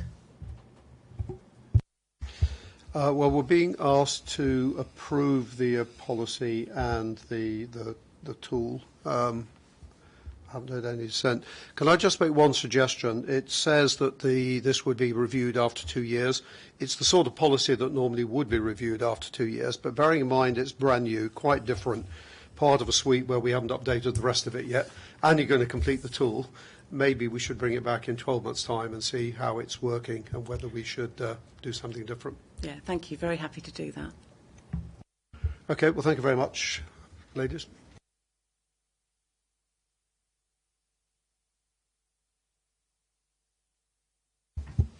Kate, we have you on another role here. I think you're down to introduce the Smiling Matters update. Manny.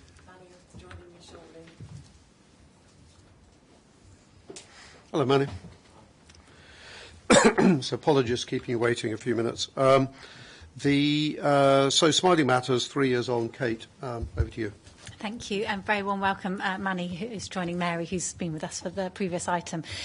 So we're here to talk today about oral health in care homes, following a important publication we shared back in 2019, where following a series of dental inspectors going out into our care homes, we found a concern around the lack of understanding about NICE best practice when it came to good oral health. We found an absence of oral health care plans, and we found particular issues with dentists coming out to care homes and care home residents being able to get to dentists. So we published that report maybe 4 years ago with really clear recommendations. And then last year we went back out to find out what's changed. So I won't spoil Mary and Manny's thunder, but I want to say we've been talking a lot about our role as a regulator around accelerating improvement. And I think this is a really good example where we bring together our regulatory activity with our independent voice work, which is the function with which we produce accessible reports like this. And we go back and we check the impact. And as you're here today, there have been tangible differences to people's lives and outcomes as a result of the review and changes that people have made out there in the health and care landscape. So it's a report I feel really proud to be the exec sponsor of, but also this is what we do when we do this well, and I'm looking forward to us doing even more of this, which is taking our regulatory insight and delivering really punchy reports that are calls to action that make a difference for our people. So over to you, Mary and Manny. Thank you, Kate. As you say, further proof that independent voice work works. So we have found improvement. We have followed this up through 50 inspections. And when you consider there's been a pandemic between Part 1 and Part 2 of these reports, that is impressive. There is much improvement to celebrate, but also some heart-searching moments about what's still to do. There is some good guidance out there. There's some nice oral health guidelines and some excellent resources on other such sources as Marie Curie and so on. Lots of help for care homes in delivering this. So we were delighted to find that awareness of those nice guidelines had shot up to 91% from 61%. So that's almost everybody, but still not quite. When we looked at care plans and whether oral health care featured in care plans, that had doubled, fantastic, but still only 60%, so 40% not covered in a care plan. Training for staff had also doubled, again to 60%, so still a significant 40% gap there. We know this is an area where there's a lot that can be done locally. Maddie and I both took part in a recent webinar with providers to talk about this report, and we had over 800 providers join us. And we had a provider opened up, a registered manager, talking about the action she'd taken to raise awareness amongst her staff and how that had really improved the quality of life. Try not cleaning your teeth for 2 days and see what difference that makes to your life. It's not pleasant. So small actions, big differences for people, which is fantastic. But there was also, in the feedback on this webinar, in the questions, there was an area that was consistently raised that I'm going to hand over to Manny to talk about. Thanks, Manny. Many thanks, Mary. As Mary's highlighted, we really got some excellent feedback from the webinar, and also last week I was at the British Dental Industry Association showcase, so we had plenty of opportunity to speak to dentists and other care staff. Now, from the webinar, which was predominantly care home providers, the message was very, very clear. The message was that they were very keen to put oral health as priority alongside the NICE guidance recommendation of making it a priority along other personal tasks. So they were very keen. But one of the issues that they raised was difficulty in accessing NHS dental care. So interestingly enough, in 2019, when we did the survey, 6% of providers said they couldn't access NHS dentist. And yet in 2022, that figure had risen to 25%. So that's 1 in 4 care home providers who can't access NHS dental. Now, interestingly enough, when I was at the conference and I got to speak to dentists and other staff, the message that they gave to me was very clear. They were very keen to support care homes. And there have been pockets of really good practice. For example, in the east of England, some localised commissioning has resulted in care homes being connected to dental providers, which has resulted in better care for patients. But the biggest issue dental providers face is the current contract. And they'd love to do domiciliary services to care homes, but unfortunately, their current contract doesn't allow that. So they were keen, care homes were keen. The difficulty was the middle commissioning funding arrangement.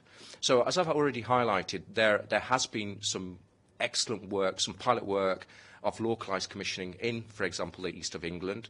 So we have got beacon sites which show it does work, but nevertheless, things need to improve. And may I also add, things are changing with the dental contract, as many of you would know. From April, NHS England will delegate its commissioning of dental contract to ICBs. So I'm being an optimist. I'm hoping that when it does get down to local ICB level, we should see a lot more localised response to the needs of care home patients in particular. Okay, thanks very much, Manny. Before I open it up to colleagues for questions, I mean, Kate, given your role in the ICS assessments, any follow on from what Manny's just said? far, and this is why we are so excited about our new powers going live on Monday. It's been a gap for many, many years where we go out and we identify challenges with providers that can't be fixed by providers themselves. It needs to be fixed by commissioning behaviour. And come Monday, we finally have the powers to have the ability to go and form a view about how commissioning is happening, be that commissioning from local authorities or commissioning from integrated care boards. So this is yet another example about why our role as an independent assurer, assessor of integrated care systems and local authorities is so important. Okay, thanks, Kate. Any questions or comments from colleagues? Stephen? And could I just follow up what Kate's just said? And do you believe that ICBs have the funds and the powers to fix this? Or is there some sort of underlying question about the availability of funding to commission on the right scale? I mean, I've heard, certainly in my own local area, that it's just difficult to get enough NHS dentistry commissioned. There aren't enough people out there wanting to do that work at the funding provided. So is it as easy as saying, hand it over to ICPs and it'll all be fixed, or is there some underlying question about how dentistry is commissioned? So that's a nicely challenging question. Thank you, Stephen. So I think as ever, so when we think about where money gets spent in the system, so if we think about other areas where maybe money isn't spent on prevention, and as a result of that, people end up in crisis and end up getting poorer outcomes in places that aren't best for them. So I think our ability to look at how integrated care systems work is the requirement for them to focus on the totality of their population, to think about notionally having a single pot of money and to think about where that money should be spent to get best outcomes for people. So I don't think it's a silver bullet, but I think our focus when we go out to integrated care systems in the kind of coming weeks and months around how do you understand your population, how are you supporting people to access the right care at the right time and the right place will hopefully support the conversations to flow and to follow in that direction. But I don't know, Joyce and Manny, whether there's anything... or Sean, did you want to come in as well, then Joyce, if you're Sean. Thank you, and thank you for the paper. It's really excellent paper and really excellent piece of work generally. I just wanted to note, in reference to the comment you make about the contract, I'm aware the Health Select Committee are reviewing dentistry at the moment and are taking evidence. In the evidence sessions that I've seen, a lot of the people providing the providing evidence to this Select Committee are referencing the contract as an issue that is inhibiting the wider provision of services. So I look forward to the report of that group in due course. Joyce, do you want to? I agree with Sean. It is about the contract, and Manny will know better than me the percentage of NHS dentistry that's commissioned, which I think is about 50%.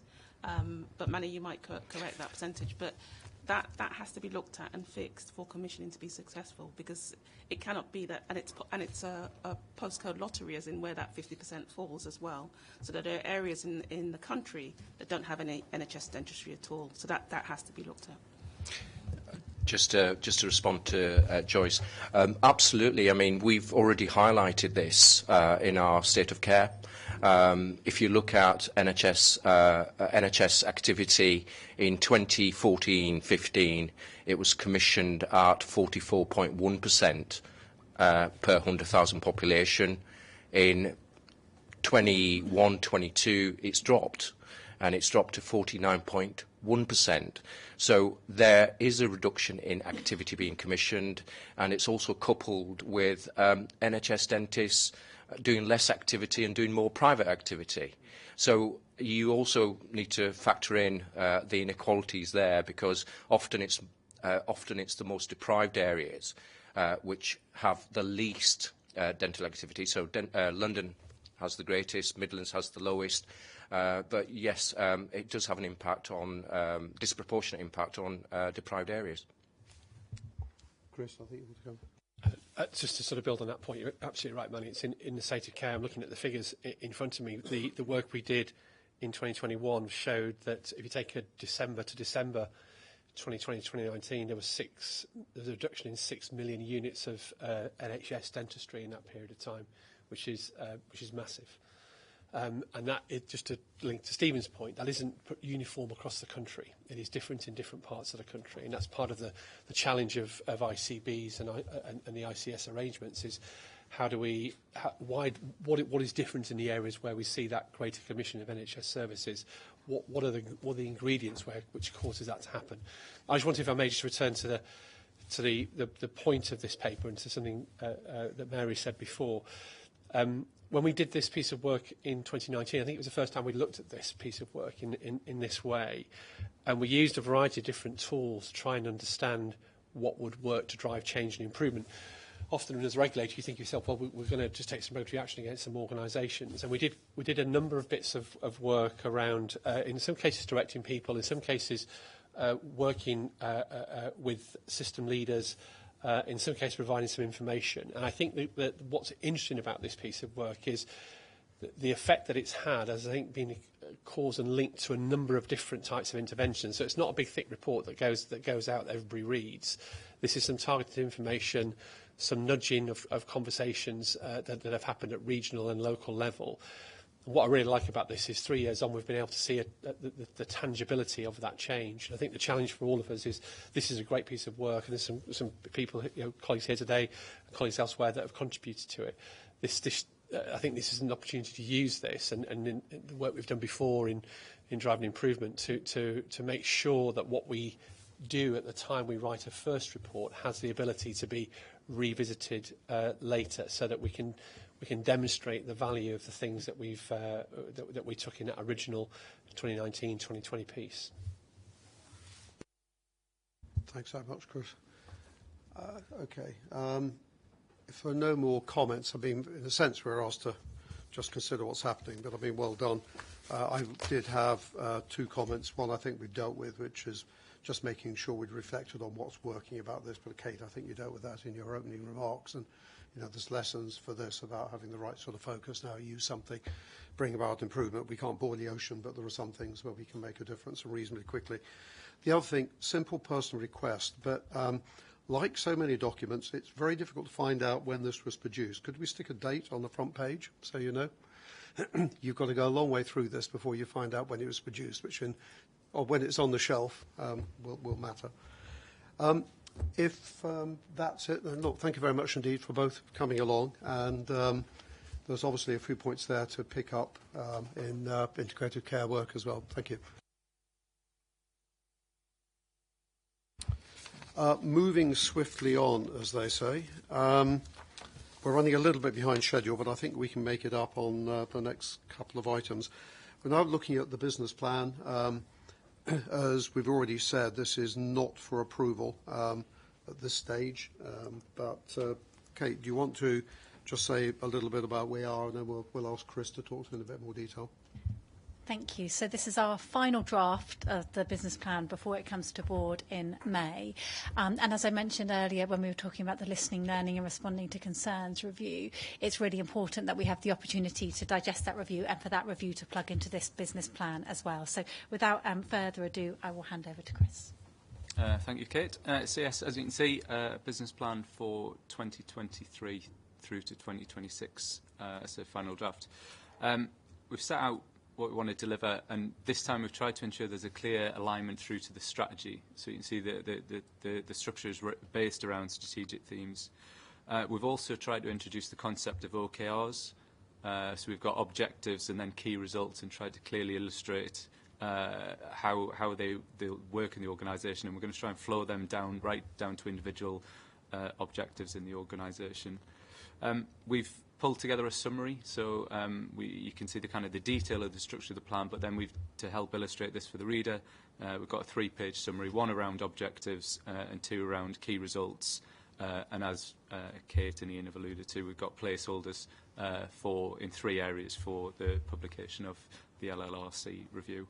Our risks that we've got as an organisation and our budget is included there as well, but that's all I was going to cover, so I would take any questions. Okay, thanks, Chris. If there are any really detailed points on this, I've got 1 or 2. I suggest we take them offline rather than draft in public session. Any general observations or questions on what Chris has put and Kate put together?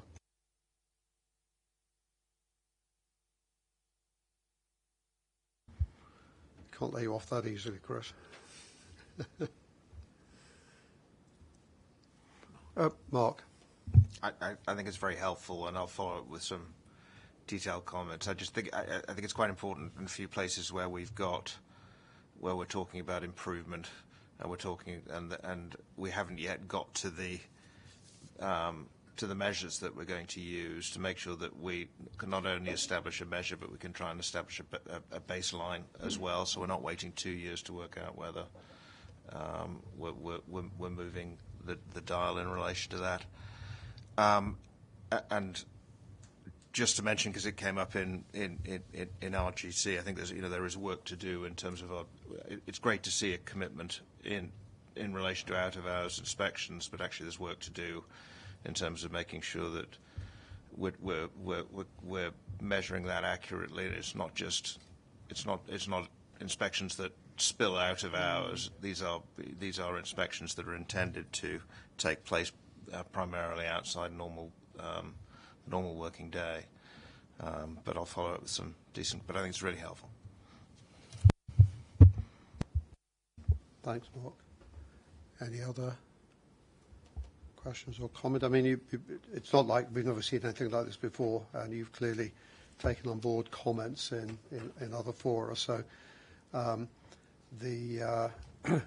surprising one way if we don't have huge numbers of questions, but if there are none, I just had one. It's whether it's for you, Chris, or Ian, but and obviously the plan can only be delivered if we've got the money. So we've two sources of income. Can you just comment on where we are on having certainty on that income? I can cover that. So we're level of certainty around our fee income. In terms of grant and aid, we are waiting confirmation from the department for allocation for next year, which will be a core allocation, but also include, for the first time, additional funding around local authority assurance and integrated care systems. So we're hoping to receive that imminently in terms of our allocation, but as yet, we're awaiting confirmation. Okay. I mean, it is a bit tight because this is a plan starting on Friday, and we're sitting here 2 days before without confirmation of funding. So we're reasonably comfortable it will be forthcoming, are we? Okay. And no doubt you'll tell us PDQ if there's a problem there. Thank you. If there are no questions from colleagues, thank you very much indeed. I did we catch up some time. I wasn't expecting to catch up quite so much. We turn to the reporting updates, usual format, but Ian, I'll just hand over to you to pick this up. Thanks, Ian.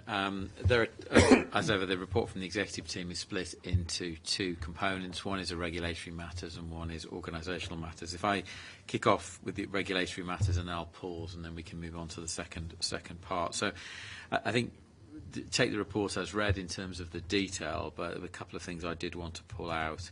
One is that we continue to focus on mental health services and for those with a learning disability and autistic people. And the second thing I wanted to particularly pull out from this first section was that from the 1st of April we'll begin our work on assurance of local authorities in terms of their Care Act duties. And the reason this is important, I think, is it's because one of the largest extensions of our powers in quite a long time. And if you add in the work we'll be doing around integrated care systems, this is an enormous extension of powers. But I think more importantly, it will give us an opportunity to really understand the experience of people who use services. And I think we touched on it a little bit there in the previous item around dentistry. But I think ICSs again and again will be the vehicle through which people experience care. And some important conversations around inequalities and so forth will be for the first time able to really have a really good view of that. So it's a really important milestone, I think, in terms of our work. So I'm going to pause there, Ian, and ask questions, and I'll take questions, and then we can move from there. So thanks, Ian. So questions on Ian's report so far?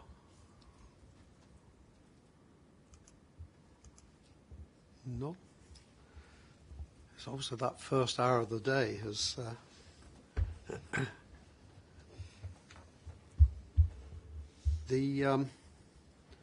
on the no, okay, I'll leave that for later. Okay, but if there's no questions so far, why don't you carry on, Ian?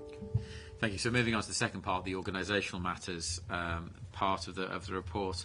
Again, taken as read, there's detailed performance information there, and colleagues can pick up the detail as needed. But I think it's worth just making the point that during this first quarter of the calendar year, we focused on areas of higher risk in terms of our work in healthcare, as well as in adult social care. But in adult social care, we've gone beyond that, and we've carried out a number of increasing capacity inspections.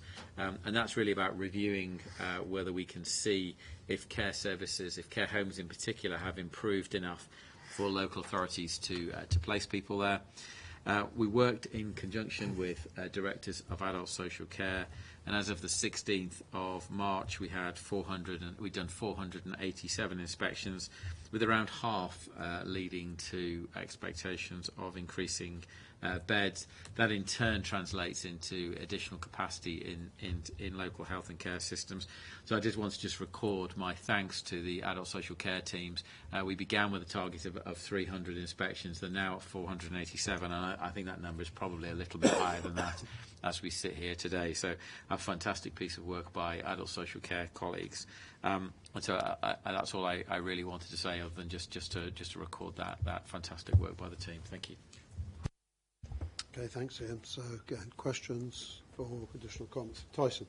I just thank you, Ian. I just thought it would be helpful if I gave you the hot off the presses figure from yesterday. We're now up to 545 increasing capacity inspections, so well over our 300 target. And just to underline what Ian said, gratitude to the teams. It's not just been the adult social care teams; it's been teams from around operations who have also pitched in, and I think that will make a real contribution to the number of beds available in the care sector. Thanks, Tyson. Stephen. Just to pick up on that same point and to ask is great work, terrific to have expanded supply, but is there a bit of a leaky bucket here? Because later on, when we get onto all of that really interesting information about what's going on in different ICS areas, there seems to be quite a pattern of care homes saying, but we can't fill all of the places we now have anyway. So you're successfully increasing the supply of places. It doesn't get us all the way, does it, to those places actually being filled on a funded basis? I'm just trying to sort of see the relationships really between this bit, which is fantastic, and the later information about the actual trends in supply of filled places. Kate, do you want to comment? So this has been a bit of an art, not a science, but the reason why we wanted to ask directors of social services to identify these homes for us, and then we use that request alongside our own intelligence, was to say, is there a care home in your patch where if we went out and re-rated, we'd probably find good? Yep. Does that care home have spare beds? Yep. And if they've got spare beds, do they accept your local authority rates? So the reason why we went through the DAS, the Director of Adult Social Services route, was it was key to making sure we targeted our efforts to re-rate services where the local authority could commission. When you look at the information that comes in the report that we'll be discussing next, the two top reasons why care homes say that they've got capacity that's not being used. The first is workforce, so they've got beds, but they can't let people in because they don't have the carers to staff them. And then the second is around commissioning behaviour. So this is our little contribution to supporting system pressures. And we have a notional number of beds that have been released as a result of this work. And we've come to that by, at the point the inspector re-rates and rings up the local authority, we're asking the home, how many beds might this in theory open up? They'd say 10. We note 10 down as a kind of, to give us a flavour of what additional capacity might have been unlocked from that work. I mean, perhaps as an unfair follow-up, that's talking about the number of beds that are made available. That's important so they can be utilised. We've talked before about problems of being stuck in hospitals, unable to come out. Have we any information or sense of what it's like on the other side of the divide? In other words, are we seeing impacts in hospitals? I think it's probably too soon to say we've seen impact from this particular exercise. I'm not aware that there's been any step change in the ability of hospitals to discharge to social care sites recently, but we don't have figures from very recent months, so there may be I wouldn't think what we know now excludes the possibility that there might have been a change. I mean, one would hope so, but I think if you say we don't know, that's a comment really on our role, I guess, and the information we see. I mean, you know, looking forward a year or so, presumably the sort of thing that the integrated care boards ought to be on top of. Chris? So we've, from the work we've done with some ICS leaders, it's clear, because don't forget these beds are spread in different parts of the country. So I think we are beginning to see, certainly there's been some improvement. The key thing for me is making sure, as the Adult Social Care Survey will say next in the next item, the ability of the adult social care provider to be confidently commissioned by the local authority and or by the NHS to ensure that capacity is available is I think critical at the moment. So we want to make sure that we not only that capacity exists, but it's well used and it's well understood. And I think bringing this conversation back to ICSs and local authorities in the new assessments will really help make sure it can be one of the key questions that we ask as we go into those conversations in the next few weeks. Ian, sorry. And I think to build on that point as well, I think there's a bunch of moving parts here. I think one of which is short-term funding for adult social care, which is largely coming to an end. There's also, I think, the number of locations that are registering and deregistering. Again, 1st of January, as you can imagine, there's a lot of turnover in terms of care home registration and care home deregistration. So I think that sort of registration funding and staffing and then our work are some of the factors that impact on this, and each of which will have a positive and a negative. So it is quite difficult to work out the net impact, although the number of people who are fit to be discharged and are still in hospital remains at a number that's sort of comfortably north of 10,000 at the moment. So it is quite difficult to sort of net these things off in a very pure way. But I think it feels like an important service that we've stood up over the last 3 months, and there's definitely a reflection point as to whether we keep doing this on a kind of ongoing basis rather than see it as a burst of work. And I think that's something we will reflect on in terms of how effective has this actually been in generating localised capacity. Thanks. Chris, you've noted a number of consultations in here. Seems to be more than usual, but perhaps I just forgot what was there before. But is there anything in there that you'd highlight, particularly to this board, that we ought to be aware of? I think that there is as you say, there is a growth, though this time of the year often is when both government and other organisations are thinking about the impact that they want to have in the coming financial year. I think that there's been a number of consultations recently on, in fact, there's the output of one today on the role of ICSs in the future. And I think that there's been a number of conversations about both in terms of prevention in health and social care and the operation of systems that work together.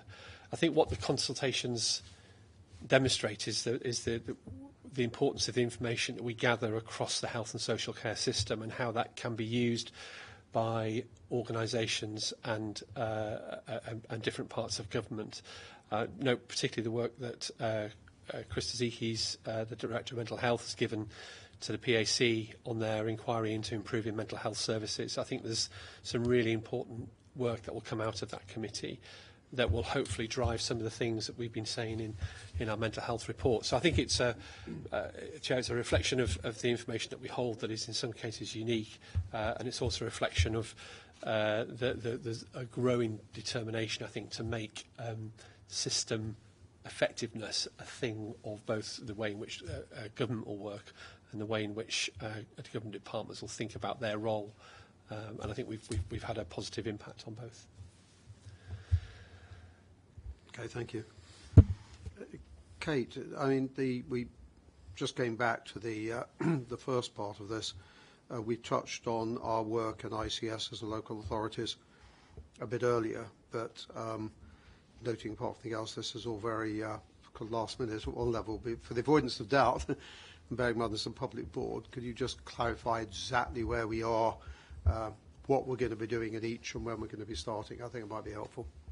I can. So really pleased that yesterday the final regulations that were needed to commence our new work around local authorities and ICS assessments from April have been made in Parliament. So we have all the legislative changes and commencement orders have been laid to enable us to start this work, which is fantastic. At the end of February, we published our planned approach for local authority assurance, and we published our intended approach around integrated care systems a couple of weeks ago.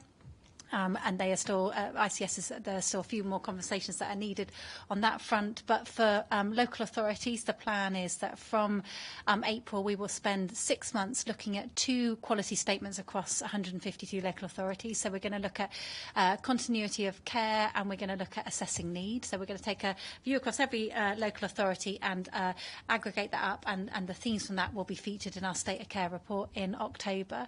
We're going to do up to 5 pilots over the summer with 5 local authorities who hopefully will volunteer to come and work with us. The output of that will be reports that we will publish, and there will be indicative ratings for those. We have a proposal around how we will select those pilot areas. So we need volunteers, but also we've got a plan about hopefully having a good spread across the country, a good mix of urban, rural, etc. And we'll continue to work closely with the Association of Directors of Adult Social Services and the Local Government Association to put that offer out there into the sector. And then from September through to December, we'll do up to 20 local authority assessments, and that will be the start of our formal 2-year baselining. So that's local authorities. Integrated care systems, we have been very aware that we are waiting for the Patricia Hewitt a report that is due to publish kind of imminently, and it's important that that lands before we start our work on ICSs. But our current plans around integrated care systems is, again, in the first 6 months, starting from April, we'd look at 42 ICSs through one quality statement, which is around equity of access, and again, aggregate up the themes of that, and that would feature in State of Care. And also towards the end of summer, we would start 2 pilots of 2 ICSs, integrated care systems, where we test the full methodology, publish the ratings, etc. And then we commence our baselining of all ICSs at the start of the new calendar year. So that's our plans with both. But great that as of yesterday, the final regulations to commence this work have been laid in Parliament. Great, thanks, Kate. I mean, it all sounds very, a lot of debate and some of it last minute, but that all sounds pretty sensible. So as you say, subject to whatever comes out of the Hewitt review, I think technically due this week, we'll see. We've clearly worked with a lot of organisations, including those who will be subject to our review. I think you mentioned the Local Government Association. Are there any... but you do see in the media sometimes people talking about, it could have been done faster or slower or whatever. Are there any sort of unresolved issues out there about what we're doing, or is it all now agreed? So I think it's important to recognise we've spent the last 18 months working with an expert advised group of people with lived experience, their families, local government, health partners, etc. So our approach that we have published in the last month or so has been based on that co-production, and we are incredibly grateful for the input we've had from local government, in particular around local authority assurance, to shape our plans. So we've got to a point where I think there is broad support for our approach going forward. I think new assurance assessment always comes with possibly a degree of trepidation, which is why the fact we did test and learns last year, which is our pilots, and the fact we're going to do some more pilots as these new powers switch on from Monday, I think that's critical in terms of building confidence about our approach as well. But we've got to this point in the day through fantastic kind of collaboration with our people who use services and our stakeholders to design the approach we're going to be going live with. Thanks so much indeed. So any other questions or comments from the reporting updates? Okay, well, thank you very much for the executive team for those updates. Why don't we move on? Chris, I think this is all down to you, presenting a report you've done on our work in the integrated care system and adult social care. We touched on it already. We have indeed, Chair. Kate and Ali, you were going to be leaving in 5 minutes, so by all means, if you want to go now, it might be more sensible. Thanks. Just to say, with thanks to colleagues in the Data and Insight team as well as the Engage team, this is the first report of its kind that brings together some of what we know from the early analysis of both providers and ICSs. And it helps to pick up on some of the regional trends and differences that we've begun to see, and we've actually seen through State of Care over the last 2 to 3 years. We will use this and other data to help inform some of our early conversations with ICSs. Just to give you a sense of what the report shows, and obviously you've got the detailed information in front of you, the scale of the variation, both in terms of its breadth and depth, is quite significant, perhaps more significant than we felt 2 or 3 years ago. Adjoining regions have significantly different disparities in terms of quality of care. Some regions face challenges across multiple domains of care, for example, reducing bed numbers in adult social care, which can lead to increasing ambulance handovers, and obviously a combination of those can often lead to lower ratings. The piece of work that we did sort of alongside this was a survey directly of adult social care providers, and we wanted to try and understand perspective from them. It's true to say that adult social care providers want to work in partnership with their ICS, their wider ICB colleagues, but there is a challenge that remains around sustainability, staffing and commissioning. So we want to use this information to help inform some of the conversations with ICSs in the coming weeks and months. We also want to help explore and address the longer-term challenges. If we are to improve outcomes for people, and if that in areas where there is higher and lower degrees of deprivation, what are the challenges for local leaders in different areas, and how does CQC work with those local leaders to share innovation across a local area and to help ICSs tackle the problems it faces? In terms of adult social care, it's clear that the workforce shortages are still the significant limiting factor in driving growth into the adult social care market, and this has been felt more significantly in some areas than others, as was highlighted by the sector pulse check that Care England pointed out and produced this week. Finally, the importance of involving those responsible for delivering and receiving care together can't be overstated. We've seen already many good examples of ICSs that have really looked at the relationship between organisations and people using services and designed service transformation around them. So we want to make sure that we can use this work going forward in the months to come to not only describe what we see, but also to describe where we see good, innovative and outstanding practice. I'll pass over to questions, if that's okay, Chair. Could you, just before we go to other questions, just clarify for me, Chris, a little bit more about the source of the data in here and exactly what it is that we plan to do with it? So the data comes from three, I guess, key sources. The data that we hold from partners such as NHS England, so that forms a basis of much of the information that we hold about the NHS.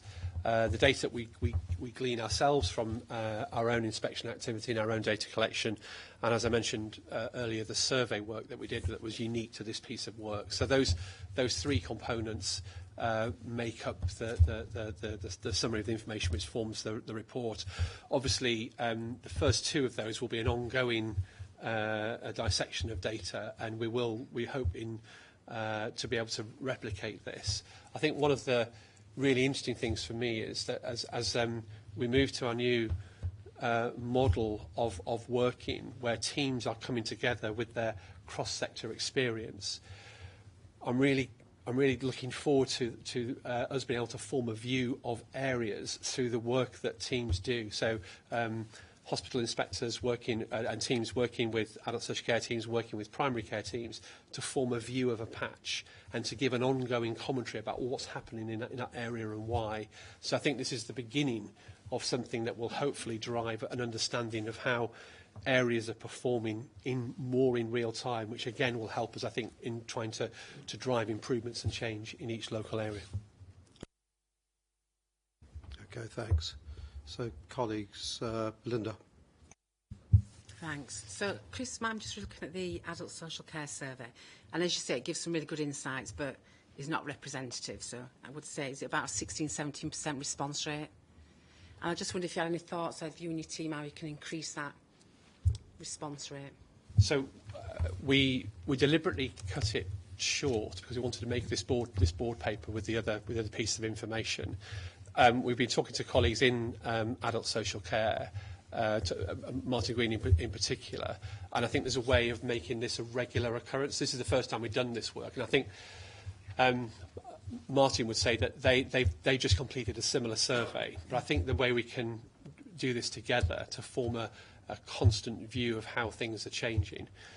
Going back to my conversation we had earlier about trust, I think there's also something about, well, why are you asking these questions? Are we going to be regulated against some of the outcomes? And actually, we're looking through a different lens when we ask these questions. So I think it's about making sure that providers feel confident about how we use that information. Hopefully today, as they've seen the outcome of this, they'll see that what we're trying to do is to form a picture of how areas are performing. So I'm confident that we can improve the participation in this survey. I mean, just to say, it's bigger than most surveys that other organisations put out in terms of volume. I absolutely agree with you. It could be better, but I think we'll as we gain the confidence and the trust of providers about how we're using this information, I think we'll more regularly be able to get into it. I think the other part of, and Mark and his team have demonstrated this on numerous occasions, the more you can simplify the process of completing the information, the more you can make it easy to complete, and the more it fits in with their view of how they interact with us more generally, I think we'll be in a much stronger position. And again, I'm really excited about the work we've got on the provider portal, because I think it gives that ability to have more real-time conversations with providers, them to provide the information in what is a meaningful way for us that enables us to provide more contemporaneous commentary on what's happening in each area. Can I, Chris, just on that theme, just be quite clear, understand, you said that the survey is not representative. Well, I can understand, statistically that's correct. But do you actually mean it's not representative, in which case what's the real picture? Or are you trying to say that it may not be representative? I'm not trying to trip you off on the words. I didn't say that. I didn't say it wasn't representative. Yeah, the report does. I think it was my question. So it says it's not representative. So I spoke to colleagues in different parts of Adult Social Care in Care England. They think that the outcomes here are exactly the same as the outcomes that they've received elsewhere with the survey work that they've done. So I think this is representative, just to be really clear. In a technical sense, it may not. It's a small sample size, but I think the outcomes and the information that we've gathered here are consistent with what Care England and other organisations have gathered. One of the really interesting things about this. It explores, I think, in some interesting detail, what organisations need to be financially stable. And I think one of the interesting things that Martin and I were talking about was what are providers looking for in terms of financial stability and being able to recruit. So one of the issues is the challenges around recruitment. And I think there's it's a sort of a known issue that adult social care organisations are struggling to recruit. Part of the issue in some areas relates to what price they can charge at, and the other in other parts it relates to do I know I'll have the continuity of funding in place in 2 years' time? And I think trying to tease out what issues are in what part of the country at what time will be interesting. So I do think this is representative. I think talking to colleagues who are outside here, they confirm that the information is representative of what they found elsewhere, but I think there's more work we can do to increase the regularity of this and to make it more part of just how we gather the information more generally. I mean, it sounded very detailed, but that sounds right in what I've assumed, but I think the risk is that we undermine the report by the comment. The pages aren't numbered, but it does say here it gives insights, but it's not representative. I suggest you change those words to say that it may not be statistically representative, but based on everything you've seen, we think it probably is. Whatever the words would be, but I think you undermine it by those words. We'll make that change. Any other questions or comments? suddenly racing through all these things. Chris, I just had in the intro, you referred to sort of, unused capacity of between 10% or whatever it was and 100%. And I originally thought it was a typo, but then I see that's in the main report. So what sort of organisation has 100% unutilised capacity? I mean, other than the bankrupt one. So, as we talked about this earlier in terms of registration, when organisations are initially registered, they will have unused capacity at the point where they establish themselves. So there are a group of those, and actually there's a number of organisations that have come into being that they're not taking over an initial organisation, but they are relatively small. I think there is an interesting juxtaposition with organisations that have got sort of in that 10 to 20% capacity range, which is a combination of what they would need in terms of financial stability to feel that they can unleash a sort of another area of their organisation, and also what they would need practically in order to recruit the right staff to deal with that. And I think this is one of the things that's worth exploring further about, well, what is the actual barrier to unleashing that potential? As Kate said earlier, we've focused Tyson's work on the inspections to drive up capacity have mainly focused on organisations where we know the spare capacity can be utilised because they will conform to local authority rates.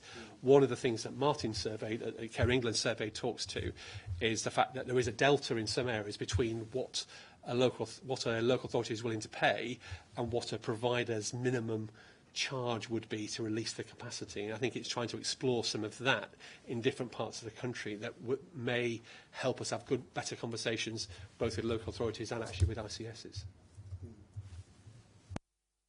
Okay, thanks. I mean, clearly it would be interesting to know more about why they're all, I mean, what the blocker is if it's 100%. I mean, I now understand the logic, but it is pretty extraordinary in a way. Jora. Yeah, just a quick one. I think it's really good, by the way, Chris. I think it's good, sort of solid data, and we'll always vet it and improve it. I think over time I'd be interested in where you see this going, because you've given a really good sort of overview, and and there's certain patterns that you're sort of seeing, capacity with financial stability, with, recruitment. Over time, do you see this moving into where you can see, rather than just looking at each PowerPoint slide, where we're actually seeing cause and effect and pattern recognition? Yeah, absolutely that. So, I mean, what I tried to do with this is to set a baseline deliberately before we took over the formal assessment of ICSs and local authorities. What I really want this to do, going back to the point I made, I really like this to become perhaps a quarterly update on how we see areas performing across both health and social care, so we get a real sense of how things are changing as a result of ICB, ICS, local authority action, and to try and draw out some more detail around the cause and effect in particular areas. Because I think that the beauty of this, hopefully, is that we can begin to look at cause and effect in an area as opposed to a national picture. I think that gives us more understanding when we come to regulate ICSs and local authorities, and hopefully it will give those organisations a sense of what's worked and what's not worked in other areas. So I really like to see this become a sort of a regular feature, perhaps a quarterly feature of what we do that gives an understanding that builds into a state of care, which is obviously once a year, but it's tangibly designed to be an aid to ICSs and local authorities to let them understand how their area is working. If they're thinking about their 1 year or 3 year plan, they can look at our information and it can act as a guide for the things that they think they need to do. And also they can look at what's happening elsewhere to see if there's anything they can learn from other partners. But that's exactly what I'd like to try and do with it. Ian. And I think just to build on that, I think what it's explicitly not attempting to do is to kind of rate ICSs or regions. I think what this does is asks a really important set of questions. It demonstrates variation. It asks questions, presents information in a slightly different way, which I think gives the leaders of these areas an opportunity to ask those questions and to look at how whether their actions have driven improvement. It is explicitly not, though, some attempt to rate things in a fairly crude way, which is not what this is intended to do. So I thought it was important just to kind of say that explicitly, because sometimes this sort of these tables can be sort of misinterpreted in the wrong ways. I mean, Chris, it would presumably be useful. You say you want to do this more regularly, but as the ICSs mature, sharing it with them, and obviously this isn't done. This is, I mean, it's one of the powers done by region, so you start to move away from the potentially misleading national statistics, and this shows there are big variations around the national averages, but it doesn't map exactly to ICS/ICB regions, so they may have a view on whether there's a way of cutting it that would slightly different, presumably. On the first bit, I mean, this is some of this is just clear down to A&E, so sorry, down to NHS. So just at random, 1.8 talks about the proportion of reattendances to A&E. I mean, I presume NHEC would roughly be aware of this and might have a reason, but have we discussed this with them? So yes, just to say on the regional analysis, this is our. We will be able to get into a more granular picture. Interesting, some of this is captured at the moment in a regional way by colleagues in NHS England, so they don't. It's not yet all captured in a way that splits out ICSs. So, in a sense, we're in partly working with NHSE on how this will work. This is their data, albeit cut in a particular way. One of the things we're trying to do, to go back to Jura's point, is trying to draw some relationships between return to A&E, access to community care, and the implications of why we did some work on the Birmingham system before the ICS in 2019. I remember that Birmingham was one of the areas of the highest rate of readmittance, and it was also one of the areas at that time that had the least availability of community-based care. So there was less support for people outside hospital. Therefore, more people ended up back in hospital. And I think those are the sorts of links that we wanted to try and draw out. I deliberately didn't try to draw too much of that this time because I wanted it to provoke questions and conversations. To your point, this will be used in our conversations with ICSs and ICBs. So I deliberately didn't want to be too, this is what this means, but I wanted to use it to open up conversations and questions with ICSs and also with colleagues in other national organisations as well, which is why it's presented in the way that it is, to try and frame better conversations that can help us with the next version of this that we publish. Thanks. Any more questions? Okay. Well, Chris, thank you very much indeed. I mean, interesting piece of work, but obviously this is kind of version 1. There will be different versions in the future, so we look forward to updates.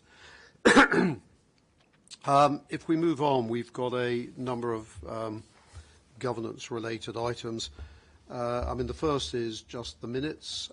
They were circulated previously anyway as our normal practice. Any comments, or can we take them as a fair record? Don't see any comments. Okay, approved. There was only one action. Chris, you might just comment on this, because the due date was down for today, but I'm not quite sure it's shown us on track. So where are we on this? Presumably, although the due date was today, it would be picked up on a future performance report. Is that right? But is it on track to do that? I think we've covered everything that was asked in terms of improvement. So my suggestion would be it can be closed out, but if we think there's anything still open, happy to look at the action. So you're saying it would have been closed out on the previous report, which I must admit I thought it was, but it was shown as okay. If colleagues are happy, if there are new comments, we'll pick them up on the next report. Okay. So we got a couple of reports from board committees. The first is the ARAC. Jeremy, I explained earlier, I think, that you are standing in the shoes of, but delighted to have your oral update. Thanks. Thank you very much, Chair. So I was going to give you a quick oral update on the feedback of the meeting held earlier this month of the Audit, Risk and Assurance Committee. Probably four main areas to discuss briefly. Firstly, the annual report of accounts for 2021/2022.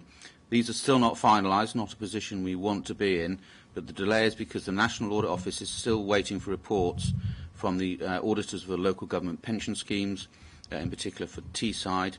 This forms a material item in the balance sheet, so they cannot issue an unqualified audit opinion until they have that information. The good news is that they have had the information in the last few days, so hopefully we'll be able to close the accounts fairly shortly, and we are expecting an unqualified opinion unless something unexpected has come out of the local government pension funds. This is not a problem specific to the CQC, but a general problem in the sector. Before the pandemic, we would have expected these reports to be with us before the summer recess, i.e. in July. So obviously the fact that some of them are not coming through until March the following year is not good. And the CQC, along with the NAO, have been chasing regularly for the results and are seeking the assurances that perhaps the delay will not be so excessive next year, although we are not hopeful that it will be back at pre-pandemic levels. Secondly, we did the normal review you would expect an audit committee to do of the risk register, with a particular focus on those risks that where there's a high gap between our tolerance and our mitigation, also where there's where our mitigation doesn't seem to have much impact on risk, and also those above our risk tolerance. And we continue to do that and feedback and make changes to the risk register. One of our sources of assurance is a comprehensive internal audit programme, and the audit programme for 2022-23 is on schedule. Is behind schedule, but we are assured that sufficient work will be done in time for the internal auditor's opinion for our accounts for this year. 4 reports were reviewed at the meeting since the last meeting in December, and their findings are presented and discussed. There are still 5 outstanding, but as I say, they will be complete before the audit opinion. I won't go into detail, but we did do deep dives or updates on transformation risk in operations, transformation resourcing, technology, data, insight, and counter fraud as well. So there's a lot of detail going on behind. And then finally, final planning for the 2022-23 accounts, which are going to happen very shortly after the 21-22, and also planning for internal audit for next year as well, so we can get on better on the front foot in terms of getting that work started earlier. Unless there are any comments from colleagues who were at the meeting or any questions, that was my report. It was a very long meeting as well, wasn't it, Jeremy? 4 hours or something. Any questions from colleagues for Jeremy? No? Mark, do you want to tell us where you got to on the last RCG meeting? Thank you, yes.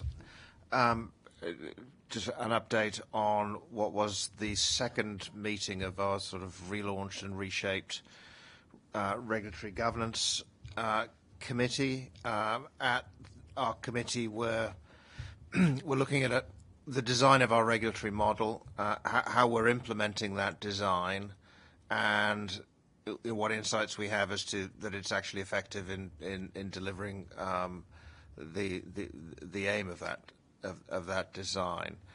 Broadly, our meeting falls into 2 parts. We have a core paper where we look at changes to regulatory design, either things we've initiated ourselves or things that are changing externally. A developing set of KPIs relating to implementation and effectiveness, and then any third-party insights we can draw on to see how we're doing.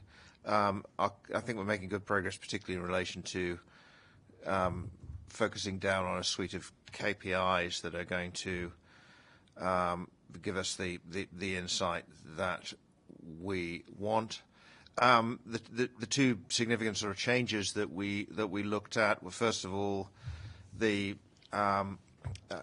agreed operational posture for NHS acute services and GP providers during the winter period, and the assurance that we were successfully targeting indicators of the most serious risk there. So it was a good test of our risk-based approach to regulation, and we were encouraged by the evidence that we've seen that we are getting to risk through those targeted inspections being more likely to lead to RI or inadequate ratings. The other key area which Ian and Tyson talked about earlier, and Kate, was the successful efforts to safely add capacity to the adult social care sector through increasing frequency and number of first-time inspections. An area that we've looked at the board before is, our surveillance powers under the Regulation of Investigatory Powers Act. That is an area that is fraught with risk, in that you've got to make sure that you do this. If you do it, you do it right. The focus of our discussion at RGC was on the proposed controls in relation to that. Were we to do it? And we were, I think, greatly assured by the rigour of the governance and accountability structures that are in place in relation to that, and how we might manage it if we do it. The deep dive that we did this time was on our ratings and inspections process. It was helpful for all sorts of reasons, not least that I think it significantly added to our potential bank of KPIs for our core paper. But it also highlighted something that's in our toolkit, and our ability to suspend ratings, which is something that we do very rarely. We looked at a few examples where we have done it, and I think there's opportunity for us to use that tool more frequently. Our next meeting, we're possibly rather ambitiously trying to do 3 deep dives. We're going to have a look at registration, and what insights and assurances do we have that what we're letting through the front door is of the right quality.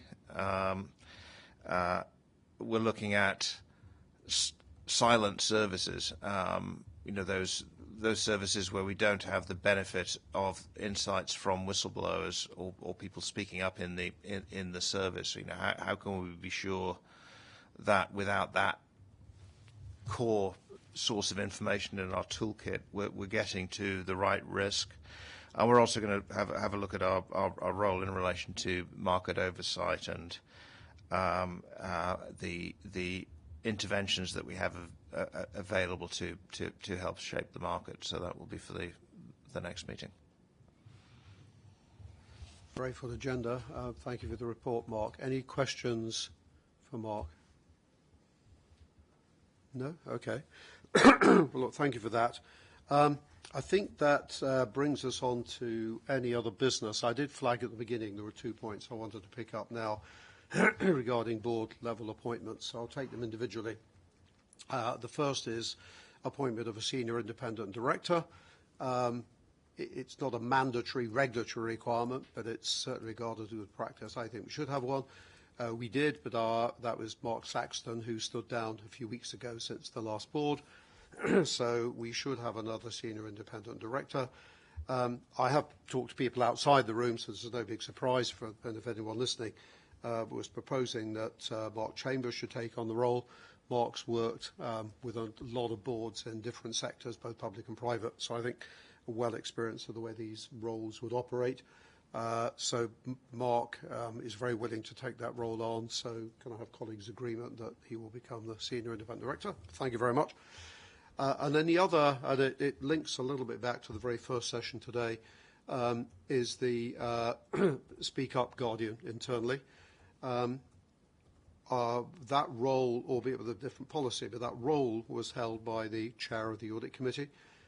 That is a relatively normal construct in my experience, but it's not a mandatory requirement. The board chair of our Audit, Sword and Risk Committee retired from the board at the end of December. I did mention earlier when I introduced Jeremy that we have not yet got agreement to advertise for a new Audit Committee chair. So realistically, I can see it being 6 months away before we appoint anyone at best. Or rather, we don't appoint before one is appointed. And I don't think we should be without. But Jeremy, although doing a great job chairing the Audit Committee, I don't think is the right person to take on the role because he's not a member of this board, and I think it's important it should be a member of this board who takes it on. So have asked Stephen Marston if he will take it on. Stephen, in any event, is on behalf of the board providing a link to and some oversight of the NGO, which I know from feedback from them is going well, and thank you, Stephen. So actually, I think there's a bit of synergy here anyway. What I suggested to Stephen, if he could take this on temporarily, that's not to say it will necessarily change, but I think we would expect several new appointments, NEDs, over the course of next year. And I think at that stage, rather than have 3 people on the board now who've got a huge number of responsibilities and 3 that have none, it would make sense just to look again. But, I mean, as I say, that's probably some time away. So Stephen very kindly agreed to take this on. So with colleagues' agreement, I would like to say, and it will go straight on the website straight after this meeting, that has taken on the Speak Up Guardian. So if everyone's happy, that's dealt with. And that, Mark, complements the point you made earlier about you having the executive responsibility. So those were the 2 any other business I wanted to raise. I'll just look around the room as to whether anybody else wanted to raise anything. Okay, well, look, that concludes the formal business of the meeting, so I'll close that down. As ever, though, we have invited questions from the public, and there are actually quite a number. So probably Ian's going to have to answer a few because one I was going to get Kate to answer, and Kate has left. But let me take them one by one. We have some questions from Mr. Robin Pike. I can ask you, Chris, to answer the first one, which is how are members of the public who express concerns to CQC kept informed about CQC's responses? And I know we touched on some of that earlier, but if you could address the question. We did, and it's sort of changing over time. But at present, everyone receives an acknowledgement and a thank you for the information that they share with us, either through Give Feedback on Care or at the NCSC. The further follow-up of that is led by the inspector. Now, I know our LLR review and the recommendations that we've talked about today, I think we need probably a more consistent approach for how we feed back to people and how their information is being shared with us. So we've got some thoughts about how we'd more consistently do that, partly through the use of technology and partly through the way in which we may change some of our systems and processes. But it's fair to say that it is used at the moment to give people acknowledgement that we have that information. I think with the way in which we want to change our systems, there'll be more of an ongoing dialogue that we'll have with some people. The other thing that we'll try to do in the output of our inspection processes is to give more real-time feedback on what people are thinking about an organisation, so it will also feature there. So at the moment, it's certainly at the discretion of the inspector. Going forward, we want it to be linked into the response we make to the LLR review and to confirm that we'll make some process changes to make it easy for people to see how their information is being used. Okay, thanks very much. And I know we have touched before on also the need to work with others on that. So, for example, certainly in the social care sector, things might go to the local government ombudsman, and we've talked about how to have clarity between the 2 of us so we're clear who it is that people should be speaking to, because it does depend on the nature of the report. Sean, a question for you, and this is very specific. How is CQC currently regulating the University Hospitals Birmingham NHS Foundation Trust? Thank you. We undertake ongoing monitoring of this trust, as well as we do with many other trusts, obviously, in line with our policies, procedures and regulatory remit. We also engage on a frequent monthly basis. Our local teams engage with the Trust on a monthly basis to discuss any issues of concern. Recent activity, regulatory activity, includes the identification of a number of concerns at a number of locations in the Trust. As a result of those, we undertook unannounced inspections of those locations in December of 22, last December. We've also recently, in February of this year, undertaken a maternity inspection as part of our maternity inspection programme. The outcome of those inspections was that we've taken some enforcement action, but the reports from the inspections will be published in the next few weeks. Okay, thank you very much, Sean. And there is another one for you. This one's slightly more general. The question is, how is CQC currently regulating private providers of medical services, particularly those that are providing mental health services? So that's a question, although there's a rider that says there seems to be increasing activity within the private sector, which I guess is behind the question. Yes, we're not aware of any great increased activity in the private sector. It's true to say that we're doing no fewer inspections than we've done, but I don't think there's any great increase in the activity in the private sector. In terms of mental health independent sector providers, we regulate those in line with our risk-based approach.